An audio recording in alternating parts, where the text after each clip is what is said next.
The chaebol grandfather, despite holding the largest fortune in Korea, would always consult a 10-year-old boy before making life or death decisions, from which new presidential candidate to support, to the perfect time to invest in HDPE, the boy guessed everything spot on. That child prodigy was Do-jun, who had the ability to see the future. In his previous life, he was just a poor guy who, through his diligent studies, was recruited by the Sunyang Group, the largest conglomerate in Korea. He thought it was a huge deal. His father even threw a party to brag to the entire family. Little did he know Do-jun's main job there was just cleaning. A janitor who handled all the trivial, even dirty, matters that no one wanted to be associated with. And because of that, he came to know countless secrets of the chaebol families. Then one day, Do-jun went from being a despised nobody to suddenly being promoted to head of the finance department. And the first task he was given was to take $700 million from the chairman and flee the country before an investigation began. He thought that with the Sunyang family's absolute trust, his life was about to take off. And take off it did, straight to the afterlife, when he realized it was all a plot to eliminate him. But by then, it was too late. The sharp crack of a gunshot rang out. A child jolted awake, his eyes wide with fear, drenched in sweat as if he had just escaped a terrifying nightmare. But he had woken up in this little boy's body. His name was Do-jun. It had been 3 months, but every night the memory of his death in his past life haunted him. Do-jun, honey, what's wrong? Are you okay? His mother's voice, full of gentle concern, rang out. Do-jun's eyes widened in surprise, but he remained silent. The woman sitting in front of him now was the mother of his current body. She was once a movie star who shot to fame after a single film, only to suddenly disappear from the entertainment world, after accepting a marriage proposal from his father, who had been one of her most ardent fans. Sitting next to him was his older brother in this life. He was tapping on his phone, grumbling, "I was sleeping so well, and you just had to go and cause a scene." "Did you have a nightmare, sweetie? You don't look well," his mother asked caringly. Do-jun tried to compose himself and replied, "No, I was just a little startled." "Don't worry, Mom." She smiled in relief. "Oh, that's good. Our Do-jun sometimes acts so mature like a grown-up that it makes me worry." "Oh, is that so?" he stammered. In truth, he understood her concern, because he himself was in a state of utter panic over his own situation. Today was June 26th, 1987. Exactly 35 years from now, on this very day, would be the anniversary of his death in his past life. The memory of that cold gunshot by a peaceful lake in Mozova still made his blood boil. The person who had ordered his execution back then was none other than Jin Do-jun, the youngest grandson of the Sunyang Group, who, according to history, would be born 3 days after this date, and whose body he was now inhabiting, but he still couldn't understand the meaning of being reincarnated into Do-jun's body. During all his time slaving away as Sunyang's attack dog in his past life, he had never once met this family. The simple reason was that at that time, they had been completely struck from the family registry, absolutely forbidden from coming anywhere near the corporation. All he had ever heard were rumors about the scandalous marriage from years ago. The youngest son had defied fierce opposition to marry the woman he loved. Chairman Jin Yang-chul was furious at the time, but because of the grandchild on the way, he had reluctantly approved the wedding. Immediately after, this family was completely cut off from the line of succession. However, thinking back, he found himself admiring this couple immensely. While the other siblings were ready to tear each other apart like hungry beasts for every last share, his parents in this life chose a peaceful existence, staying far away from that cruel vortex of power. What an admirable life. And now, carrying the memories of his past life, he had been reborn as their son. 3 cars slowly pulled up to a grand building with countless guards on duty. Do-jun couldn't help but exclaim, "Whoa, this place is bigger than I ever imagined." This was the residence of Chairman Jin Yang-chul, the legendary founder of the Sunyang Group. A massive fortress with 3 main buildings on a plot of over 3,600 square meters. It had a 3-story above-ground parking structure and 2 underground levels, all surrounded by a 380-meter fortified fence. Seeing his family arrive, the security guard bowed respectfully. The image brought back bitter memories from his past life. After getting hired, his very first task was to come here and pull weeds. He remembered coming to this place more often than he had visited his own parents. After Chairman Jin passed away, this mansion would belong to the eldest son, Jin Young-ki. Today, his whole family was here to attend Chairman Jin Yang-cheol's birthday party. The front yard was already packed with influential figures. They were laughing and chatting lively, but when Do-jun's family walked in, that crowd of sycophants immediately turned to whisper and gossip with disdainful looks. Do-jun observed in silence. He realized that here, everyone openly showed contempt for his family. They probably think there's no need to pretend to be friendly, he thought to himself as his family held hands and walked through the crowd. Reaching the main door of the mansion, his father opened it and announced, "We're here." At that moment, inside the living room, the entire Jin clan was already gathered. Cold, sharp gazes fell upon them. His aunt and uncle in this life asked with feigned concern, "Oh, you've arrived." On the other side were his other aunt's family and more relatives. In his eyes, all of them revealed their true colors as ambitious vultures, just waiting for the old patriarch to die so they could tear apart the juicy prize known as the Sunyang Group. Dojun stood quietly to the side, silently observing everyone's expressions. The heavy atmosphere was suddenly shattered by the piercing shriek of his great aunt. "Why are you just showing your faces now? Do you think you're some movie star making everyone wait? All that time putting on makeup, and for what?" Dojun nervously squinted at the woman who had just shouted. Her face looked so familiar, and while he was searching his memory, his father quickly bowed his head timidly and spoke. "I'm so sorry, ma'am. I thought we just had to be on time." The woman snorted coldly before finally letting it go. "Whatever, forget it. We're already late anyway." In that moment, memories from his past life flooded back, and Dojun remembered who she was. Even at 70 years old, this woman maintained her promiscuous habits, changing lovers like she changed clothes. She even corrupted her own children and grandchildren with the same sharp, spiteful nature of her youth. She hadn't changed a bit compared to when she was old. In his past life, he had suffered quite a bit because of this woman. As he was thinking, the woman's gaze suddenly swept over to him. "You just got here?" Dojun pretended to be naive and mumbled, "Yes." Her eyes widened in a glare. "How can you be smiling when the situation is this tense?" Immediately, all the annoyed gazes in the room focused on the child. Dojun calmly replied, "But I'm not smiling, ma'am." As if provoked, the woman shrieked, "You little brat, how dare you lie to my face!" A man, an uncle standing nearby, quickly intervened. "That's enough, isn't it? Everyone is gathered here. What are you making a scene for?" But the woman wouldn't let it go. "But that little brat." Suddenly, a deep but powerful voice cut through all the arguments. "Who dares to raise their voice in my house?" The entire room fell into a deathly silence. Everyone turned to look in fear at the tall, imposing man who had just appeared. Every step he took down the stairs seemed to stomp on the heartbeats of those present. Everyone bowed their heads, not daring to breathe too loudly. Dojun's family also bowed respectfully. That was Jin Yangchun, the chairman of the Sunyang Group, a living legend and the most powerful person in this family. Their fear stemmed not only from his authority, but also from the colossal fortune he controlled. Fear of not inheriting, fear of being cheated out of their share by siblings, fear of losing the prestigious Chaebol family title. These fears intertwined, turning him into a king whose orders no one dared to defy. In his past life, even though Dojun had worked himself to death like a dog, he never had the chance to be this close to him. "Father, we're here," Dojun's parents said timidly. The grandfather glanced over, his sharp gaze frightening Dojun's older brother so much that he quickly hid behind his mother. The old man said nothing, just stared intently at his youngest grandson. Dojun thought to himself, "Ah, so this cowardly brother of mine is the reason grandfather didn't object to my parents' marriage back then." Just as he finished that thought, a chill ran down his spine. The grandfather's bullet-like gaze had shifted to him. He silently approached, his menacing aura making even Dojun tremble. He wanted to cry, but couldn't. He held his breath, waiting, not knowing what his grandfather would do to him. But then, the unthinkable happened. His grandfather's terrifying face suddenly relaxed, changing a full 180 degrees. He beamed with a radiant smile. His voice became unusually warm. "Oh, my little puppy. It's been so long since I've seen you. I told you to come visit your grandpa more often, didn't I?" Dojun was completely frozen, utterly bewildered by this sudden gentleness. His grandfather kindly patted his head. "Grandpa has something for his little puppy. Aren't you curious?" But while Dojun was still stunned, not understanding what was happening, the other family members looked like they were about to explode with jealousy. The aunts and uncles gnashed their teeth, unable to believe their eyes. Even Dojun's parents were stunned. At that moment, only one big question remained in Dojun's mind. What the hell is going on? Why is he only this cheerful with me? Dojun wondered silently. Has this old geezer been possessed by someone? Right after, everyone's attention turned to a giant three-tiered cake with the number 66 shining brightly from the candles. The grandfather took a deep breath, blew, and the candles went out. Immediately, a thunderous round of applause erupted. The crowd competed to clap, each person trying to be louder than the next to curry favor with the chairman. "Happy birthday, sir! Happy birthday to you!" The guests began to offer their flattering remarks. "Happy birthday, father. I wish you good health and a long life of 100 years. His son and the unpleasant aunt quickly chimed in with their own flattery. "Happy birthday, Grandpa!" the grandchildren echoed. Only Dojun's father stood silently, letting out a quiet sigh. Dojun himself felt dejected, lost in the crowd of busy sycophants.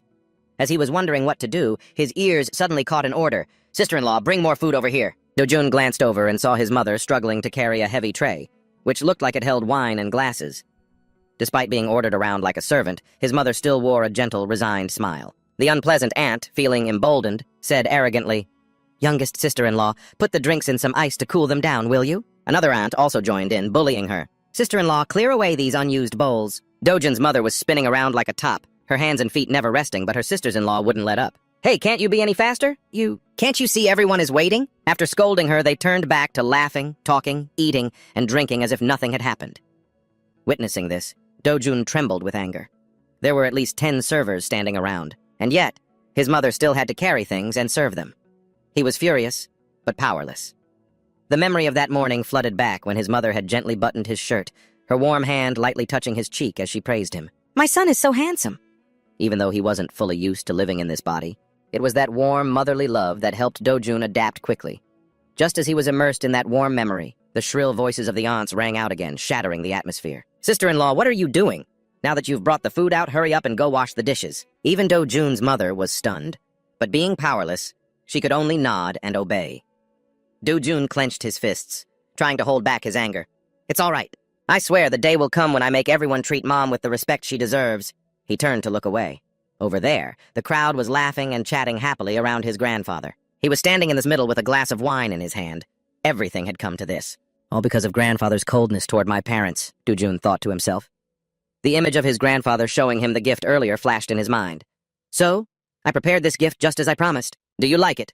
Grandfather asked. At that moment, Dojun was stunned with surprise. In front of him was an incredibly exquisite and expensive wooden toy horse. He wondered, a horse? Could it be that this kid actually asked grandfather for a horse in the past?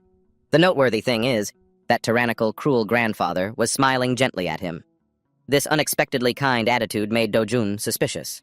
Could it be that his conscience has suddenly stirred, after casting my father aside? Or maybe, even though he was forced to accept this marriage, he's secretly forgiving Dad by treating me well? This theory seemed plausible. Since I've been reborn in this child's body anyway, Do-yoon decided to test just how close he could get to this tycoon. Putting the thought into action, he feigned a child's voice. "Grandfather?" His grandfather replied with a very friendly, Do-jun continued, "I like real horses more than plastic ones, sir." Grandfather's eyes widened. "What?" "I like real cars more than these toy cars here. I also like real ships that can float on water, not the kind you just put in the bathtub." As soon as Do-jun finished speaking, his grandfather's gaze changed instantly. It was no longer a bullet, but a cannon aimed to blast a hole through him. At that moment, Do-jun felt a jolt of alarm. "Looks like I've gone too far," Grandfather asked in a low voice. "Do you even understand what real things are?" Knowing he couldn't hesitate, Do-jun decided to answer with the spontaneity of a 5-year-old, but with a hidden meaning. "Yes, sir. They're the things that you create. You make real cars, ships, and televisions? I like those." Grandfather listened seriously, then leaned down to look straight into his little grandson's eyes as if studying where this kid got the guts to say such a thing. Being stared at so intensely, Do-jun thought to himself, well, this is it. I'm done for. I wonder how Chairman Grandfather will interpret what I said. Will I be able to pass this test? Suddenly, his grandfather changed his attitude, pretending to give advice. "Ah, Do-jun, if you want the real things you're talking about, you have to do a lot of miserable work. Sometimes you even have to face things so scary they could get you killed. But if you like fake things, you won't have to suffer like that." Do-jun sneered inwardly. "Didn't you work me to the bone in my past life, and then kill me in the end? You think you can scare me with that? Not a chance, old man." Seeing that the boy didn't flinch, his grandfather made a proposition. "How about this? If you want those real things, then for the next year you must get a score of 10 in all of your subjects. If you can do that, I'll give them to you for your birthday next year." Hearing his grandfather's condition, Do-jun was stunned. Is this old man underestimating me? Even though I only graduated from a university in the countryside in my past life, it was still a reputable school, not some random place. Besides, to climb to my position in the Sunyang group, I worked so hard I never dared to get a full night's sleep, and yet now, the challenge is just getting a score of 10 in all my elementary school subjects? "What's wrong? Not confident?" his grandfather asked, narrowing his eyes. Do-jun laughed to himself. "Ha, this is a piece of cake," he replied politely. "Yes, sir. As long as I get a score of 10, that's all, right?" "Yes, that's correct. I'll be waiting for your results." After sealing the deal with his grandfather, Do-jun returned to the party, already scheming in his head. "I will definitely change everything, one by one, starting with the smallest things." As he was lost in thought, a man approached, interrupting his train of thought. "Come with me, kids. He told me to take you all to the playroom." Seeing this man's face, Do-jun's blood ran cold. Memories of his past life flooded back like a slow-motion film. On that fateful day, it was this very voice. It was this very face that uttered those cold words. "Of course, I don't even trust my own wife. I only trust you, Hyunwoo." This was the one who ordered his death in his past life. Do-jun stood frozen, staring at the back of that damned department head. "Calm down. I have to stay calm," he reassured himself. "I'm not Hyunwoo anymore. I'm Jin Do-jun. I can't get worked up." He silently followed the other children to the toy room. "Whoa, a wooden horse! His cousin Sungjun yelled with delight. "Out of the way, I'm playing first!" With that, he shoved the other children aside and rushed to claim the wooden horse. He sat on it laughing with delight as if the horse were his personal property. "Ha ha! Giddy up, horse! Go, go!" The kid's arrogant attitude made Do-jun's blood boil. He clenched his fists, about to step forward, when his older brother noticed and quickly grabbed his hand to stop him. Do-jun looked at his brother confused. Perhaps his brother and his whole family had grown too used to enduring this kind of bullying. But Do-jun was different. With an unreadable smile, he shook off his brother's hand and strode forward confidently. Standing before his ill-mannered cousin, Do-jun quickly calculated his next move. First, he had to teach him a lesson and wipe that smug look off his face. Second, an idea flashed in his mind. He needed to make a strong impression on his grandfather, right now. Putting thought into action, he said coldly, "Hey, this horse is mine." Kang-jun stopped laughing and asked defiantly, "What did you just say?" "I said this is mine, get off." Do-jun growled, but his cousin just sneered. "So what if it's yours? I'll play with it if I want. I do whatever I want. Ha ha!" Seeing this, the other cousins around them joined in, mocking him. "Ha ha, listen to him. He actually said it's his." Without another word, Do-jun gritted his teeth, gathered all his strength, and delivered a powerful kick to the horse. The wooden horse snapped in two, crashing down and crushing Kang-jun's leg. Everything happened so fast that everyone was horrified. Kang-jun screamed in pain, "Ugh, my leg, it hurts so much!" The children who had just been laughing were now pale with fear. Only Do-jun remained calm, his expression cold. His leg is pinned, he thought, assessing the situation. While the other kids scrambled to get the adults, Kang-jun lay on the floor, throwing a tantrum and crying his eyes out. Do-jun walked closer, bent down, and looked him straight in the eye. He warned, "Don't you ever touch my things again, got it?" The boy was furious, but he was in too much pain to get up and fight back. "Mom, Kang-jun!" A woman's piercing scream echoed. Hearing his mother's voice, Kang-jun wailed even louder, "Mommy, mommy!" His mother, that is Do-jun's aunt, rushed in. Seeing her injured son, she shrieked, "What happened?" The whole flock of overbearing aunts swarmed into the room. Kang-jun and his mother hugged each other, their loud crying filling a corner of the house. Do-jun saw his own mother finally enter. "Oh, my mom. She must be so surprised, huh?" He even managed to give her a playful wink, as if to report his victory. But before he could celebrate, a thunderous slap struck Do-jun across the face, making him dizzy. "Are you crazy?" Kang-jun's mother hissed before he could even react. She swung her hand for another slap. Stunned, Do-jun took the full force of 2 slaps. His cheek burned, swelling up like a peach. His aunt, in a fit of rage, raised her hand to strike him again. "How dare you touch my son!" Just then, Do-jun's mother rushed forward. She didn't fight back, but simply held Do-jun tightly in her arms, shielding him with her own body. His aunt screamed, "Get out of the way!" But Do-jun's mother held firm, refusing to let go. "Jun-jun, I'm so sorry, sister. Please, forgive him." Do-jun was stunned in his mother's embrace. His gentle mother held him tight, afraid he would be hit again. That act of meek submission made Do-jun's stomach churn. His aunt ground her teeth, cursed under her breath, and was about to lunge madly at both of them, when fortunately, a powerful, thunderous voice boomed out. "What is all this commotion about?" Everyone in the room jumped and turned towards the door. Grandfather stood there, towering like a mountain. His cold, sharp gaze swept over everyone. Only then did the aunt pull her hand back, stammering and trying to look pitiful. Father! Grandfather cut her off coldly, not bothering to hear her explanation. "We have guests outside, and you dare cause such a ruckus? Take Kang-jun to the hospital, now." Faced with his firm demeanor, the unpleasant aunts, though resentful, had no choice but to disperse, taking their precious nephew with them. The room suddenly fell silent. Only Grandfather and Do-jun's mother and son remained. The boy looked up, awaiting the verdict from the head of the family. "Do-jun, stay here," he commanded. His sharp gaze swept over the anxious mother. She hesitated, terrified to leave her son alone with her famously strict father-in-law. Understanding her feelings, Do-jun gave her a reassuring, bright smile. "It's okay, Mom. You can go out first. I'll be out in a bit." Only then did his mother reluctantly stand, bow her head to Grandfather, and quietly exit, not daring to utter another word. As soon as the door closed, Grandfather's voice rang out. "Were you the one who caused this mess?" "Yes, sir," Do-jun answered succinctly. "Why did you do such a dangerous thing? And against your own cousin, no less." Do-jun, maintaining his composure, answered clearly, "Because that horse was mine. It was the gift you gave me." The answer made Grandfather raise an eyebrow in surprise. Do-jun continued, his voice young but filled with determination. "But Kang-jun stole it from me, so I broke it. If it's broken, then no one can play with it." "So you did that to stop your things from being stolen?" Grandfather pressed. "Yes, sir," Do-jun said, deliberately answering that way. He wanted to gamble and see how the king of Sunyang would react. He stared intently into his grandfather's eyes. Suddenly, Grandfather burst out laughing. The laughter grew louder and more hearty. Do-jun smirked to himself.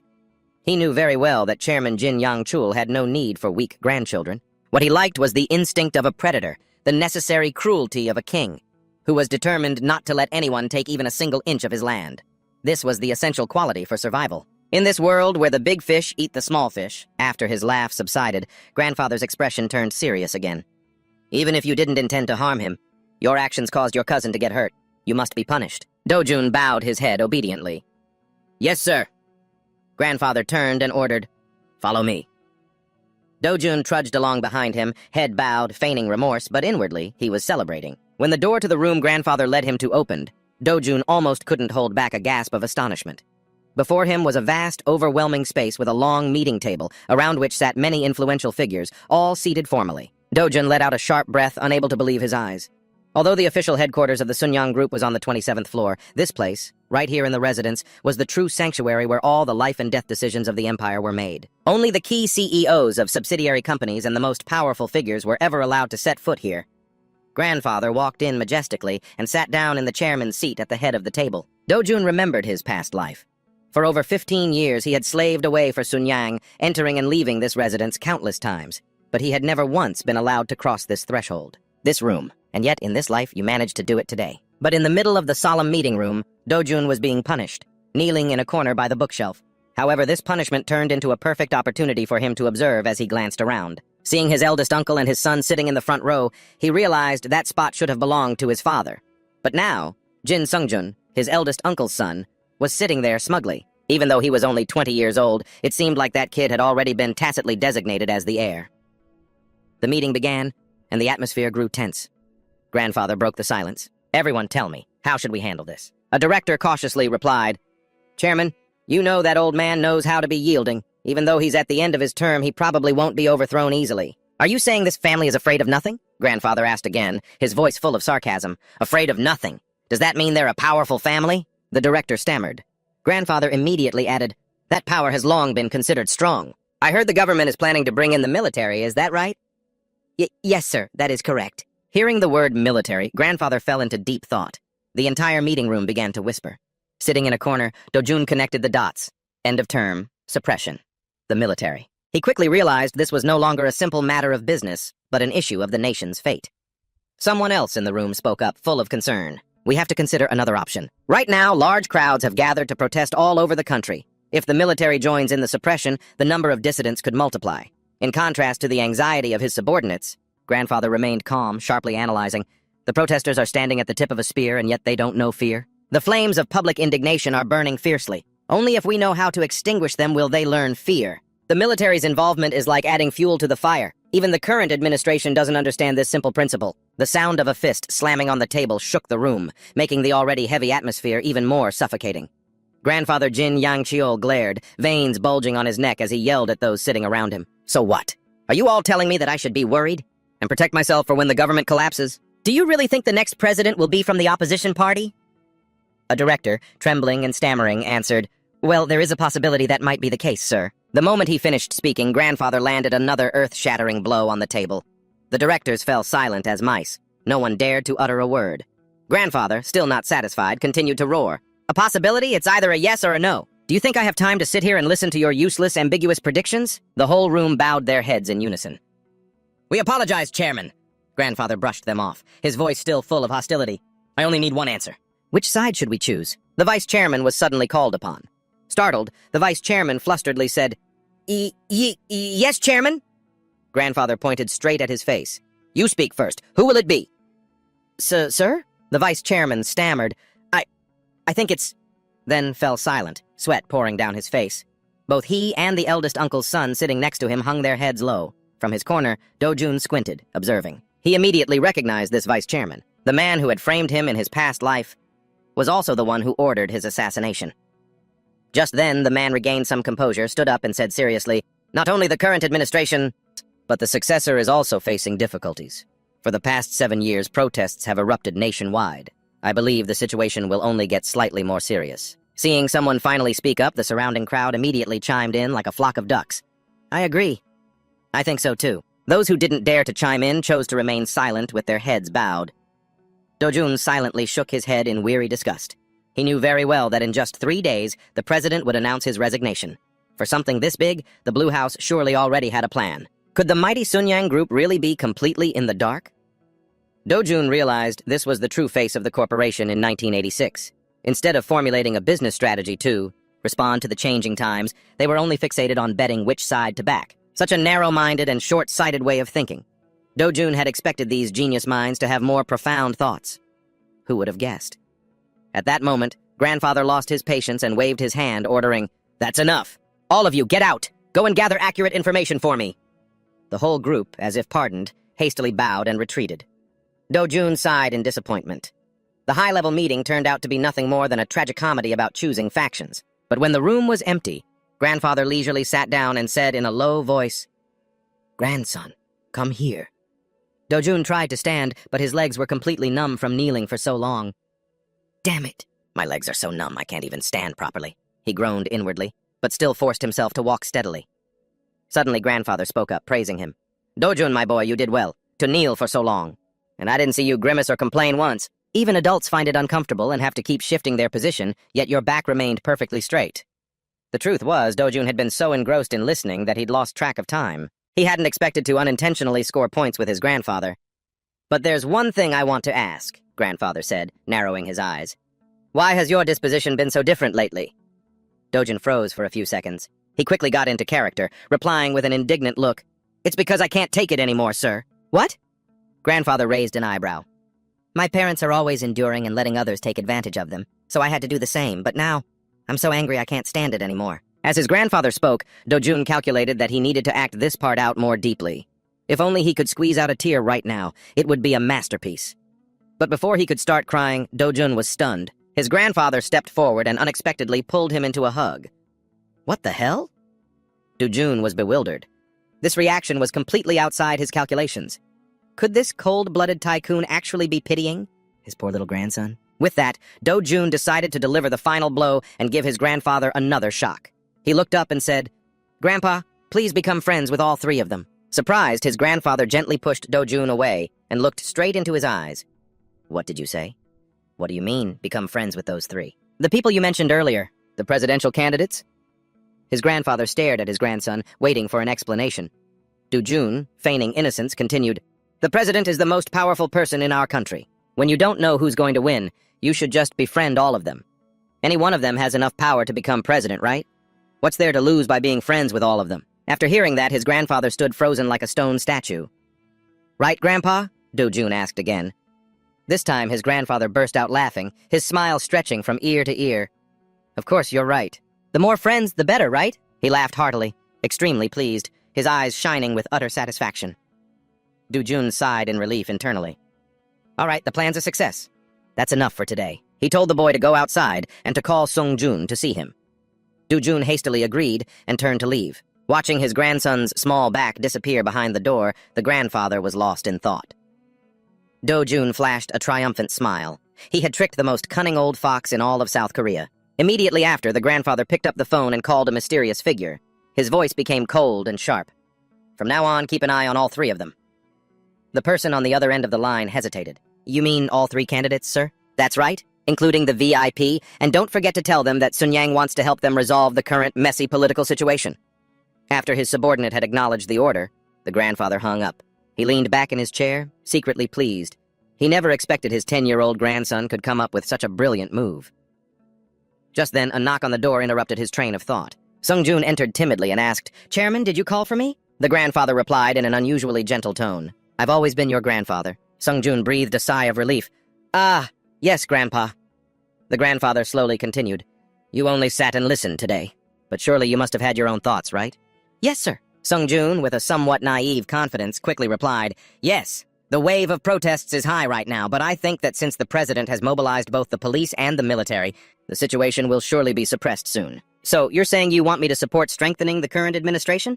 "Yes, sir." Sung-jun began to stammer, "Yes, because that person is both a friend of the incumbent president and his successor. He has a high probability of being elected president in the next term." The grandfather gave an unreadable smile and replied, "Then I'll follow your advice and side with that person, okay?" Sung-jun couldn't believe his ears, asking in astonishment, Really, sir?" Seeing his grandfather silently staring at him, Fear rose up again, leaving him speechless. Sung-jun stood rooted to the spot at the door, hesitating, not knowing what to do. Witnessing this, the grandfather thought in disappointment, I just asked for his opinion, and he's already this terrified. The image of his brave, youngest grandson suddenly appeared in his mind, making him even more weary. All right, you may leave. He waved his hand. Sung-jun had no idea what was going on, to be suddenly asked a few questions and then be dismissed. He bowed his head and trudged out with a sorrowful expression. Meanwhile, Do-jun was hiding in a corner of the hallway, witnessing everything, and broke into a smug smile.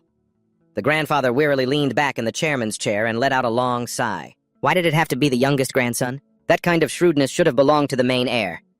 In the car taking the family home, yet a heavy silence filled the air. Do-jun's mother quietly asked her husband, What did father say to you privately? The husband replied while driving, He told me to focus more on the kids' education. The answer completely surprised his wife.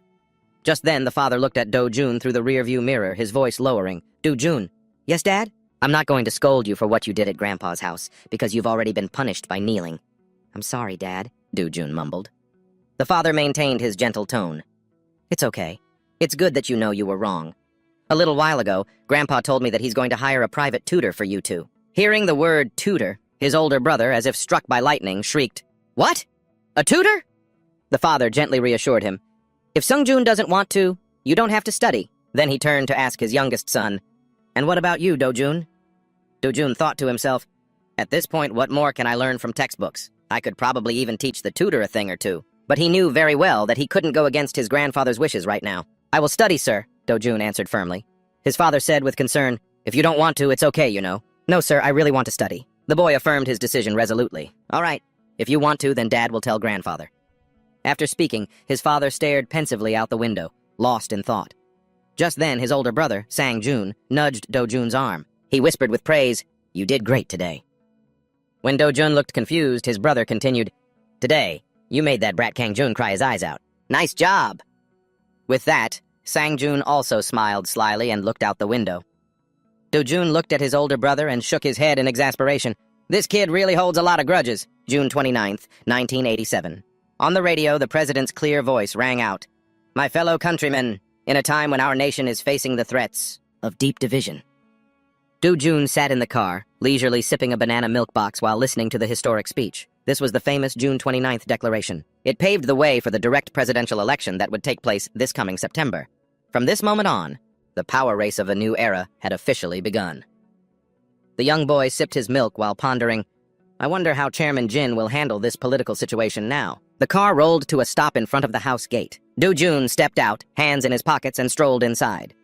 Just as he passed through the gate, a housekeeper hurried out and whispered, Do-jun, your grandfather is here. Do-jun stopped short in surprise. He hadn't expected him to arrive so quickly. Just then, his grandfather's earth-shattering roar echoed from inside the house. What did you just say? Before Do-jun could understand what was happening, he heard his mother's trembling yet firm voice reply, I have never had any ambition for the group's shares, and neither has Do-jun's father, and we will maintain that stance in the future. What? His grandfather roared. Do-jun's mother bowed her head in fear, not daring to look at him, but she still summoned her courage to continue. I understand you want to raise Do-jun well so he can take over the group one day, but he is only 10 years old. I want him to have the right to decide his own life when he grows up. The grandfather's rage erupted. Do you not understand the meaning of holding Sunyang shares? It means I have accepted your family as my official descendants, and you dare to refuse this final chance? The mother dropped to her knees, sobbing and pleading. I'm sorry, Father. My husband and I only wish to live peacefully and let our children do what they want. His blood boiling, the grandfather was left speechless. At that exact moment, when the tension was at its peak, Do-jun walked in, calling out loudly, Grandfather! The boy strode forward fearlessly. He stood calmly in front of his grandfather. The grandfather's attitude changed in a flash. Well now, my special little puppy. He joyfully lifted Do-jun high into the air, asking affectionately, Are you back from school? Do-jun, surprised at being lifted up so high, thought to himself, This old man is still pretty strong. From up high, he looked down at his mother kneeling on the floor. This woman, who was always gentle and patient, had never dared to say a single word against her father-in-law. Yet today, for his future, she had dared to stand up and resist. An indescribable feeling of emotion welled up inside Do-jun. Grandfather, are you angry? Do-jun asked with an innocent expression. Of course not! Why would I be angry at you? His grandfather denied, though his voice still held a hint of resentment. It's just that your voice was so loud, so I thought. Do-jun mumbled in reply. Seeing this, his mother quickly chimed in to explain, "He's not angry, Do-jun. Grandfather was just having a discussion with me." Do-jun thought to himself, do these people really think I'm a child? But on the outside, he continued to play his part perfectly. "Don't fight because of me anymore. I'm not going to grow up and do what Mom wants." The unexpected statement left both his grandfather and mother stunned. The atmosphere grew heavy.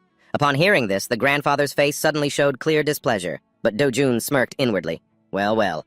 So a man who fears nothing can get upset over a line like that. Because of this, seizing the opportunity, Do-jun declared loudly, "I will grow up and become the chairman of a big corporation just like grandfather." His grandfather was speechless for a few seconds. Then suddenly he burst out laughing loudly.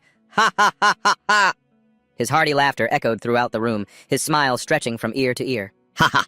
As expected of my own flesh and blood. The old sayings are true. My grandson has fully inherited the family spirit." Only Jun's mother was dumbfounded to hear her son say this. Just then, his grandfather turned to look at her. His gaze was less harsh now. "Well, daughter-in-law, there's no way to argue now, is there? Do-jun himself said he wants to be a businessman, didn't he?" The mother's eyes widened in astonishment. Then the bridge of her nose stung and her eyes welled up with tears. She lowered her head slightly, her voice trembling with emotion. "Father, let me go and get you a hot cup of tea." With that, she quickly turned and went into the kitchen to hide her feelings. "Yes, all right. Do-jun, go to your room," his grandfather gestured. "I have something important to discuss with my grandson here." Do-jun watched his mother's retreating back, wondering to himself, why did Mom suddenly get so emotional? She looked like she was about to cry. Could it be because he called her daughter-in-law? This is probably one of the rare times grandfather has acknowledged her status, instead of using those distant titles. While his mother was busy in the kitchen, the grandfather and grandson entered Do-jun's private room. As soon as the door closed, the grandfather got straight to the point. "Do-jun, do you remember what I told you a few days ago?" What was that, grandfather?" the boy asked, feigning ignorance. "It was about those 3 friends, the 3 powerful friends, remember?" Grandfather smiled knowingly. "Ah, I remember now, sir," Do-jun replied, smirking to himself. "How could I possibly forget? He definitely came here today for this very reason." Grandfather lowered his voice, explaining that to build goodwill, he had sent them gifts, slush funds, really, just as his grandson had suggested. Do-jun thought to himself, I can't believe he moved that fast. To dare to use the slush fund for an investment based on just a few of my casual words. His decisiveness is almost frightening. Grandfather continued grimly, "But things are different today. Those 3 no longer want to coexist peacefully. They've started to fight. Number 2 and number 3 have teamed up to defeat number 1. Therefore, I'm now forced to choose just one side to support." Do-jun politely interrupted, steering the conversation with a naive metaphor. "But grandfather, the 3 people you mentioned all want to be president, right? It's like picking a class president in my class." "That's right. They're all fighting to be class president." The boy blinked. "So if number 2 and number 3 team up and win, will one be the president and the other the vice president?" Grandfather shook his head. "No, my boy. A country cannot have 2 kings. There can only be one class president." Do-jun pretended to think very hard, then blurted out, "But if there's no vice president spot, why would number 3 still help number 2? That's really strange, since only one of them can end up as the class president." The child's words made his grandfather freeze. He pressed, "Are you saying they shouldn't be working together?" Do-jun answered coolly, "If he's not getting anything, why would number 3 help number 2? Even the kids ranked 10th or 20th in my class wouldn't work for free, let alone someone who wants to be number 1. Number 3 will absolutely refuse to help, unless the benefit is enormous." Chairman Jin froze as if struck by lightning. He mumbled, "Which means the alliance between number 2 and number 3 is impossible." With the memories of his past life, Do-jun knew perfectly well that their alliance was just a facade. The 2 were never truly on the same side. But he didn't need to reveal the future. He just needed to plant a seed of doubt in his grandfather's mind from the simplest point of view. That was all it would take. With his own cunning, Chairman Jin would figure out the rest. Chairman Jin began calculating quickly in his mind. Not even the Sunyang executives or the most seasoned political advisors doubted this partnership. Only this child. Do-jun was the only one who saw the flaw in their logic. He might not understand politics, but he understood the very depths of human greed and desire. Looking at the small grandson before him, grandfather couldn't hide his admiration. He reached out and ruffled Do-jun's hair, praising him endlessly. "How can my grandson be so incredibly bright? What on earth is going on inside that little head of yours?" Do-jun responded with a perfectly innocent smile. Just as he'd planned, his grandfather had completely bought his analysis. Scene change. A luxury car glided smoothly along the highway. Do-jun sat alone in the back seat, his gaze lost as he stared out the window. He recalled the conversation with his parents from the day before, their utter shock when he had insisted on going to the city, Gangjin. When his mother had asked why, Do-jun had fabricated a perfect, straight-A student excuse. "The textbook says it's the only place in our country that borders the Northern Sea. so I want to see it with my own eyes. The reason sounded plausible enough for a studious child, but Do-jun's true purpose was rooted in a deep sorrow. He wasn't going there to see the ocean. He was going to confirm a painful question that haunted him. At this point in time, how was his past self, Hyun-woo, and that poor family of his living? Do-jun stopped in front of the familiar gate, a wave of emotion washing over him. This is it. I finally found my home. This is it. But in that same moment, hesitation crept into his mind. If I come face to face with my parents, what will I say? What if I accidentally call them Mom and Dad? While Do-jun was lost in his anxious thoughts, his eyes caught a beloved image through the window. His father and mother were hanging laundry together, happy smiles on their faces. That simple scene made the bridge of Do-jun's nose sting, and tears welled up in his eyes, threatening to fall. Unconsciously, he whispered, "Dad, Mom." So, both Mom and Dad are still here, safe and sound. Suddenly, the iron gate let out a dry creak. The door opened, and his mother from his previous life stepped outside.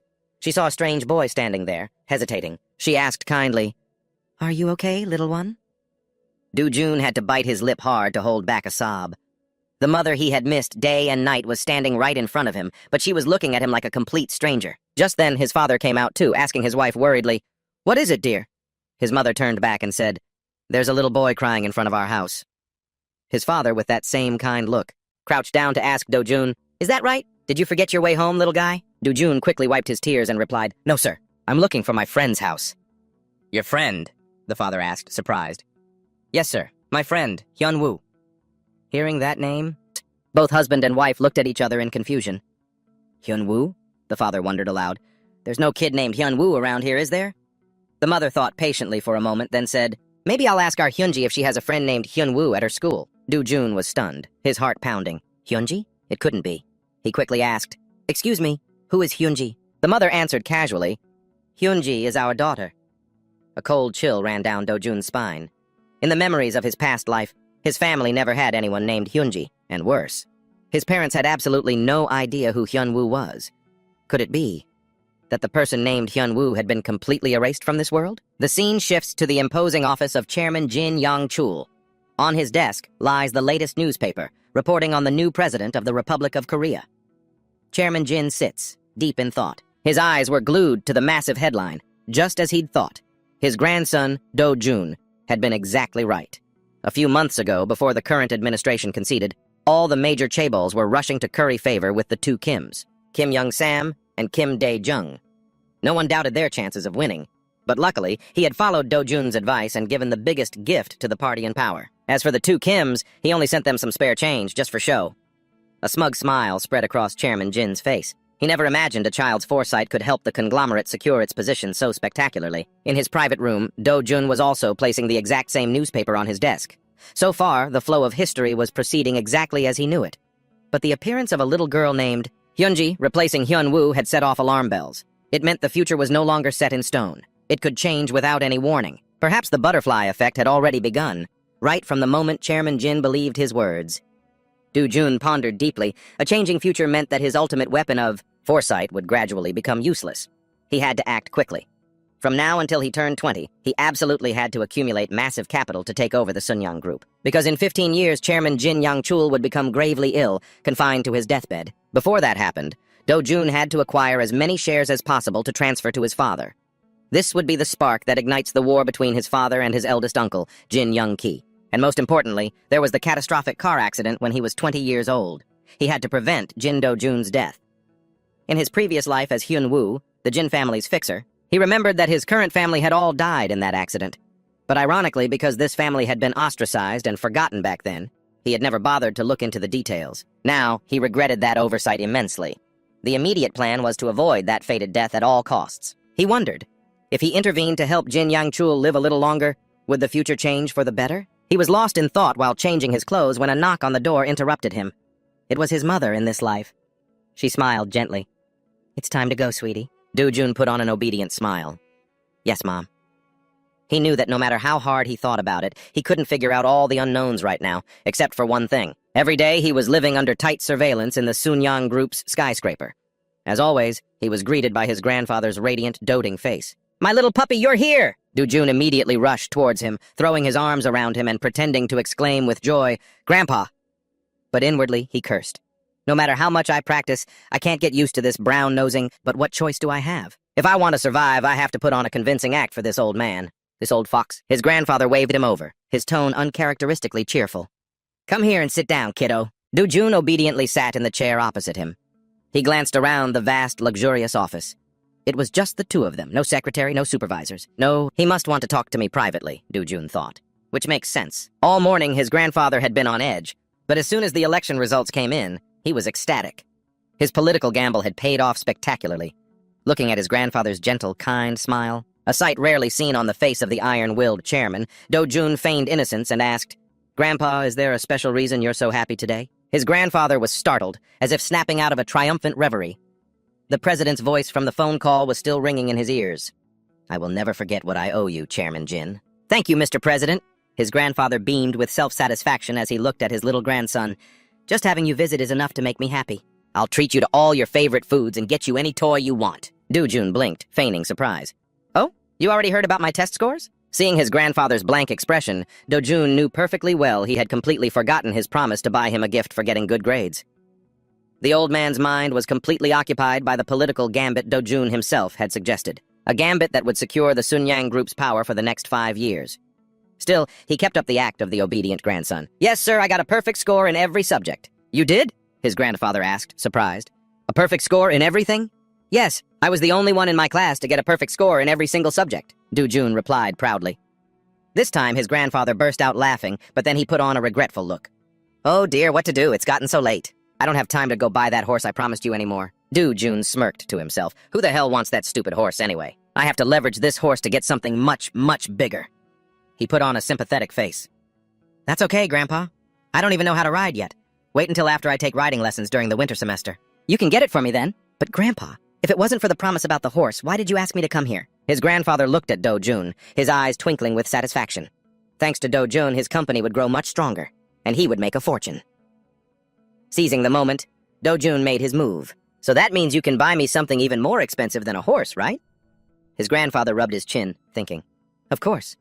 It has to be something much bigger and grander than a horse. Let's see. I was going to get you a real horse, but what should I get instead?" Do-jun quickly feigned concern, steering the conversation. "Grandpa, if I got a horse, we'd have to keep it at your farm on Jeju Island." "Right? But that's so far away. I couldn't fly to Jeju Island every day just to ride my horse." His grandfather nodded slowly. You've got a point. So what should we do then?" Just then, there was a knock on the door. A group of servers pushed in carts overflowing with food, laying out a feast of every delicacy imaginable. So much that an entire village couldn't finish it. "Yes, this is the style of the super rich. Well, let's keep thinking while we eat." Grandfather waved his hand. Do-jun said politely, "Please, eat, Grandfather." As they began their meal, Grandfather suddenly had an idea. "How about I buy you your own farm? That way you can go horseback riding every day. What do you say?" Do-jun asked, "Really, Grandfather?" "Yes." But in his heart, he was cheering. "This is it. This is the line I've been waiting for." Grandfather confirmed, "I will give you a real farm. It's a done deal. You can come here whenever you like." Do-jun put on a show of extreme joy. He exclaimed, "Oh, thank you so much, Grandfather," then ran and threw himself into his grandfather's arms. He knew full well that to these wealthy people, a little money for land is nothing when they're in a good mood. But for him, this was the most crucial moment to lay the foundation for his future. Do-jun looked up and asked, "But where is this farm located, Grandfather?" Grandfather replied, "Not far north of Seoul, there's an area called Bundang. There's already a ranch there. I'll buy that place for you." Do-jun froze. No, that's not the location I want. He needed a different place, one with limitless potential in the future. Seeing the disappointed look on his grandson's face, Grandfather asked, "What's wrong? Don't you like it?" Do-jun hesitated, offering his prepared excuse. "Yes, I like it, but my house is in Gangnam. It's too far to go all the way north." Grandfather chuckled and shook his head. "Well, you're quite the picky one, aren't you? But there are no farms south of Seoul around the Gangnam area." Do-jun quickly jumped in, his eyes shining with a hidden meaning. "We just have to build one, Grandfather."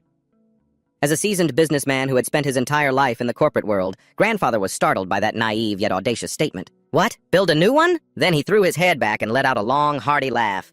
The sound echoed throughout the entire room. Do-jun stared blankly at the old man, who was roaring with laughter, thinking to himself, "What the heck? Why did he suddenly burst out laughing like that? Did I say something wrong, or has he figured something out?" Grandfather slowly began to speak. "Of the 48 subsidiaries under the Sunyang Group today, only 18 were built by my own hands. The rest are all businesses I have acquired and merged." Hearing this, Do-jun didn't immediately grasp the deeper meaning behind his words. Grandfather continued to explain, "Most of the companies I founded myself were established during the group's startup phase. What I mean is, only when you lay the first bricks yourself do you form a true, deep bond with the company.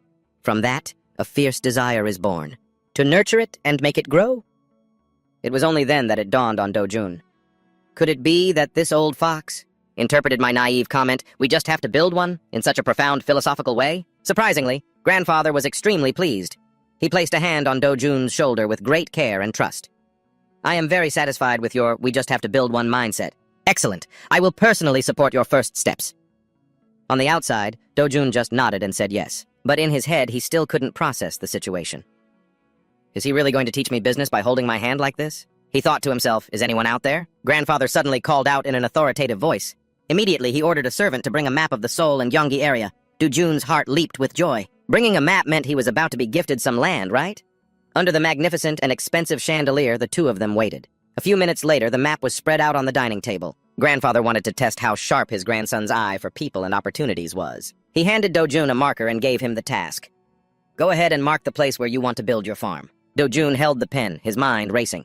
In truth, he wanted to build 10 farms all over the country if he could secure areas where land prices would skyrocket. In another 1 to 2 years, he would hold a massive advantage in the upcoming battle for Sunyang's shares. Seeing his grandson hesitate, Grandfather reminded him, "Remember to choose carefully. You can't pick right in the center of Seoul where the land is expensive, and you also have to avoid the southern urban areas of Gyeonggi province." After a moment of careful calculation, Do-jun made a decisive dot on the map and declared his choice. "Here." Grandfather squinted to examine the location, then asked, "This place is quite far from your house." Do-jun continued to play the innocent child. "Oh, is it, Grandfather?" Despite his slight confusion, Grandfather still turned and ordered his subordinate, "Go and find out the current status of this piece of land. I need a thorough report on its situation." The employee hastily bowed. He folded the map and exited. Do-jun watched him leave. Do-jun let out a quiet sigh of relief because the old man hadn't pressed him for the real reason he chose that plot of land.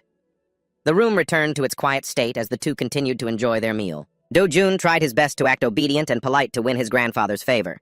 While sipping a cup of premium tea, Grandfather inquired, "How is school going for you? Have you made many friends?" Although he answered smoothly with polite "yes, sirs," in reality, Do-jun didn't have a single friend. With the soul of a 40-year-old man, how could he possibly play with a bunch of snot-nosed kids? Just then, a knock came at the door. The subordinate from before had returned with the map in his hand. "Well?" Grandfather asked as soon as the man bowed. The subordinate reported respectfully, "Sir, Chairman, this place is part of the Southern Greenbelt, an area where development is currently strictly restricted.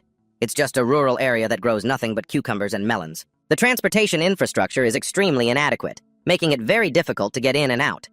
Furthermore, most of the residents there are from the low-income bracket.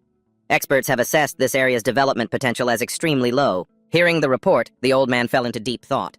He mumbled to himself, "A farm could be built here." That's what he said, but his eyes gleamed with a deeper calculation. His fingers tapped, tap, tap, on the wooden table. Each rhythmic tap was so full of pressure that Do-jun, sitting beside him, broke out in a cold sweat. Finally, the tapping stopped. It seemed the old man had finished his calculations. He turned and gave a decisive order to his subordinate. "Find out how much land we can acquire there. Buy up every plot that is over 165,000 square meters, about 50,000 pyong for me." The subordinate hurriedly accepted the order and left. Hearing that number, Do-jun was inwardly stunned. Right then, only one word popped into his head. Jackpot. But when it was just the two of them left, his grandfather turned to him and began to lecture gently. "My dear grandson, the land you chose is currently just an underdeveloped area with little value. If it were me, I would never buy it." Do-jun feigned curiosity. "Why is that, sir?" "Because it will take a very, very long time for this land to increase in value. What if I'm already dead by the time its price goes up? So for me, there's no profit in buying it. But you're different." "Yes? How am I different?" The grandfather patiently explained.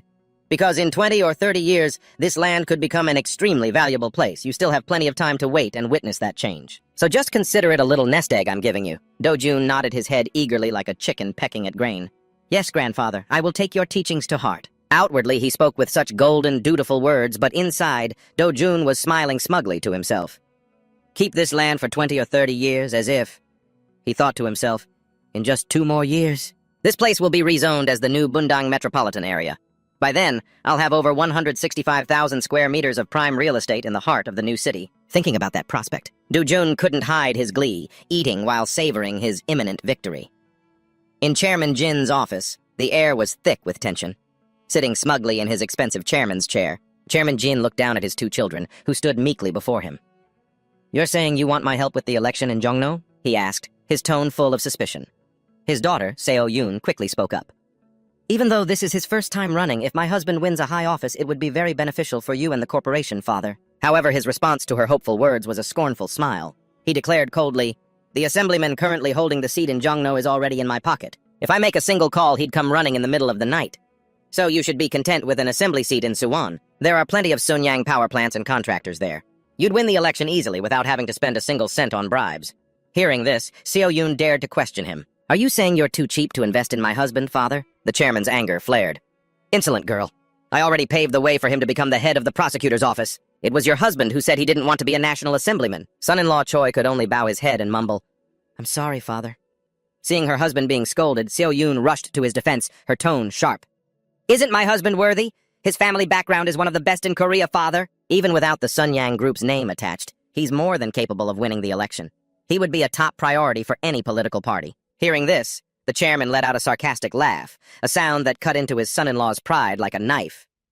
"The best family of lawyers in Korea? Ridiculous. It was my money and power. Sir, that made your father-in-law the chief prosecutor. Even your current position as head of the inspection department was orchestrated by me alone. Do you two have any idea why?" Seo-yoon was dead silent, not daring to utter another word. Chairman Jin continued, each word like a splash of cold water to their faces. "I want your family to be my loyal dogs, to watch over and protect the Sunyang Group. Understand?" His face showed utter contempt for his son-in-law. Choi's face was drained of color. He bowed his head even lower, his hands clenched into fists, but he didn't dare make a sound. He knew that if his father-in-law made a single phone call, his entire family would be kicked out of the Justice Department in an instant. "Do you hear me, son-in-law Choi?" the chairman growled. "Stop your delusional daydreaming. Just live quietly as you are now. Take what I give you. Remember to pass my words on to your family. If you dare to get greedy again without cause, watch out or you'll lose everything." Choi replied, trembling, "Yes, sir, I understand." Having dealt with his son-in-law, Chairman Jin turned to his precious daughter. "Seo-yoon, don't you want to be the head of the department store like I've arranged?" Seo-yoon jumped, startled, her face turning pale. Could it be? Has he figured it out? Her ambition was to get her husband into politics to seize power, then come back to deal with her older brothers and take over Sunyang. Terrified by her father's astuteness, she quickly bowed her head. "Please forgive me this once, father. Be content with what you have. If the department store's revenue drops by even a little, I will replace you immediately." Seo-yoon and her husband shuffled out, filled with bitter humiliation. In a corner of the meeting room, Do-jun sat quietly, pretending not to hear anything, sipping happily from a milk box. But inside, his mind was analyzing the situation. Looks like Aunt Seo-yoon and her husband's ambitions have been crushed again. They're probably worried sick about being disinherited. Let's just leave this couple be for now. I'll deal with them later. The moment the door closed, Chairman Jin's attitude did a 180-degree turn. He turned to look at his precious little grandson, his voice suddenly becoming unusually gentle. "My dear Do-jun, have you been bored sitting here all this time?" Do-jun looked up, his clear eyes feigning innocence. "No, sir, I was just reading my book." "Is that so? That's a good habit. Remember, you should always bring a book with you wherever you go." Grandfather nodded in satisfaction, then handed him a thick envelope. "Here, take this, grandson." Do-jun was puzzled. "What is this, Grandpa?" Grandfather smiled kindly. "It's the land deeds for the area that Do-jun wanted. The total area is 265,000 square meters." Do-jun was slightly confused. At first, he had only asked for 165,000 square meters. How did an extra 100,000 square meters appear? He quickly asked his grandfather to clarify. Grandfather burst out laughing. "Ha ha ha! This kid! You even remember the exact number, huh?" Do-jun was secretly pleased. He had carefully calculated his answer to score points. In business, having a firm grasp of numbers is of the utmost importance. As expected, his grandfather was very pleased. The land in that area is fragmented, with countless landowners. No one was willing to sell just 165,000 square meters, so I bought an additional 100,000 square meters to round it up. Consider it a gift for you, my boy. Do-jun silently rejoiced. Amazing! Suddenly having an extra 100,000 square meters of land. He quickly calculated that at the current rate of development in just about 2 to 3 years, the compensation for these 265,000 square meters would amount to around 16 billion the won. Grandfather asked, "Do you like it?" Do-jun answered immediately without a second thought. "Yes, I love it. How could I not? Right now, an apartment in the Yunma complex costs only about 75 million won. With the enormous sum of money coming his way, he could easily gather up 200 units. Thinking of the bright future, Do-jun quickly ran over to hug his grandfather, fawning over him. "Thank you so much, grandfather." In his grandfather's arms, Do-jun flashed a cunning smile, thinking to himself, since he's gifted me a whole 16 billion won fortune like this, I should probably play the part of the adorable grandson properly, right? 1988 was truly a special milestone. The Constitution of the Republic of Korea officially came into effect. This ushered in an era where the president was directly elected by the people. In that same year, the president issued the July 7th declaration with policies for inter-Korean cooperation and the promotion of North Korea-U.S. relations. After 38 long years, the system of local autonomy was reinstated. This led to the resumption of state inspections after a 16-year absence. Although the exchange rate hit 601 to the U.S. dollar, and the economy entered a period of the three lows, low interest rates, low oil prices, and a low dollar value, people still flocked to Seoul, causing property prices in the capital to skyrocket. The government, in a desperate attempt to curb the real estate fever, announced a plan to build 2 million homes. Despite the highly publicized announcements of large-scale projects in Bundang, Gyeongdong, or Pyeongchon, the housing frenzy showed no signs of cooling down. Then, 1989 arrived. The locations of the new satellite cities were finally determined: Songnam City, Bundang District, and Ilsan District. At the chairman's office, Jin Yang-cheol was holding the announcement notice. Regarding the first new urban development plan, he let out a laugh of delight mixed with utter astonishment. The chairman turned to Secretary Lee. "Do you know where the land I gifted to Do-jun is located?" "Yes, I do, sir," Secretary Lee replied. Chairman Jin pointed to the development location on the map, his voice full of excitement. "Look here. Isn't this the place that was just selected for the new urban development? A new one?" Secretary Lee was stunned. Could it be? That's right. The land that boy chose has increased in value hundreds of times in just 1 year. The chairman laughed loudly, unable to hide his admiration. But you know what the most interesting part is? At first I dismissed it. I had no intention of buying land there. But the boy himself was adamant about choosing this region. As he finished speaking, he laughed heartily, filling the room with his satisfaction. After a moment, his tone turned serious as he instructed, "If Do-jun grows up to be a capable person, you are to keep an eye on him and take care of him. Because if I divide the Sunyang group into 3 or 4 parts for those children of mine, they will tear each other apart to snatch it all. I must prevent that from happening, and perhaps Do-jun will be the wild card." Secretary Lee bowed respectfully. "I will remember your words, Chairman." Chairman Jin looked at the map again, his triumphant laughter still lingering. That evening, in his private room, Do-jun held the savings account book in his hand, unable to wipe the smile off his face. He stared at the current number, 14 billion won. Do-jun quickly calculated in his head. "First, I'll sell 199,000 square meters of land and hold on to the remaining 66,000 square meters, waiting for the price to rise further before deciding what to do next. In that case, the total assets in my hands right now are estimated to be around 20 billion won." He remembered his grandfather's words that he had full authority to use the money he earned. Do-jun was ecstatic. He even secretly thought, at this rate, the value of that land in 35 years could reach 100 billion won. As he was lost in his dreams of riches, a knock on the door pulled him back to reality. Do-jun's parents entered, their expressions a bit serious. "Do-jun, your mother and I want to talk to you for a moment." Do-jun quickly hid his joyful expression and said politely, "Yes, sir." The two of them sat across from their son. The mother asked gently but seriously, "What do you plan to do with that enormous amount of money?" Do-jun calmly replied, using his most reliable shield, "Grandfather said I should deposit it in the bank for now." His parents looked at each other and smiled in relief. Do-jun understood they were just worried seeing a child with such a large sum of money. "Don't you want to buy anything for yourself?" his mother asked. "No, Mom. You've already bought me everything I need," he answered obediently. But then a thought flashed through his mind and Do-jun blurted out a question in return. "Is there something you and Dad want to buy with this money?" This left his parents stunned, as if they'd been electrocuted. They looked at their son, their eyes revealing sudden confusion. The father shot up, his face darkening, and stormed out of the room without another word. Do-jun stared after his father's retreating back in bewilderment, not understanding what he could have said wrong to make him react so harshly. The only sound in the room was his mother's sigh as she took Do-jun's small hand. "Your father was just surprised, that's all. We'll talk about this later, okay?" Do-jun could only whisper, "Yes, Mom." He stood up and quietly left the room. Outside in the yard, the wife found her husband standing pensively in the dark. "He's still just a child. He's innocent, so he only meant well." "Don't take it so hard," she said, gently comforting him. Her husband was silent for a long time before finally speaking, his voice hoarse. "I'm not angry with him, I'm just ashamed of myself." But when Do-jun asked that question, my heart started pounding. For a second I thought, this is my chance. A father, coveting his own son's savings. I feel so pathetic.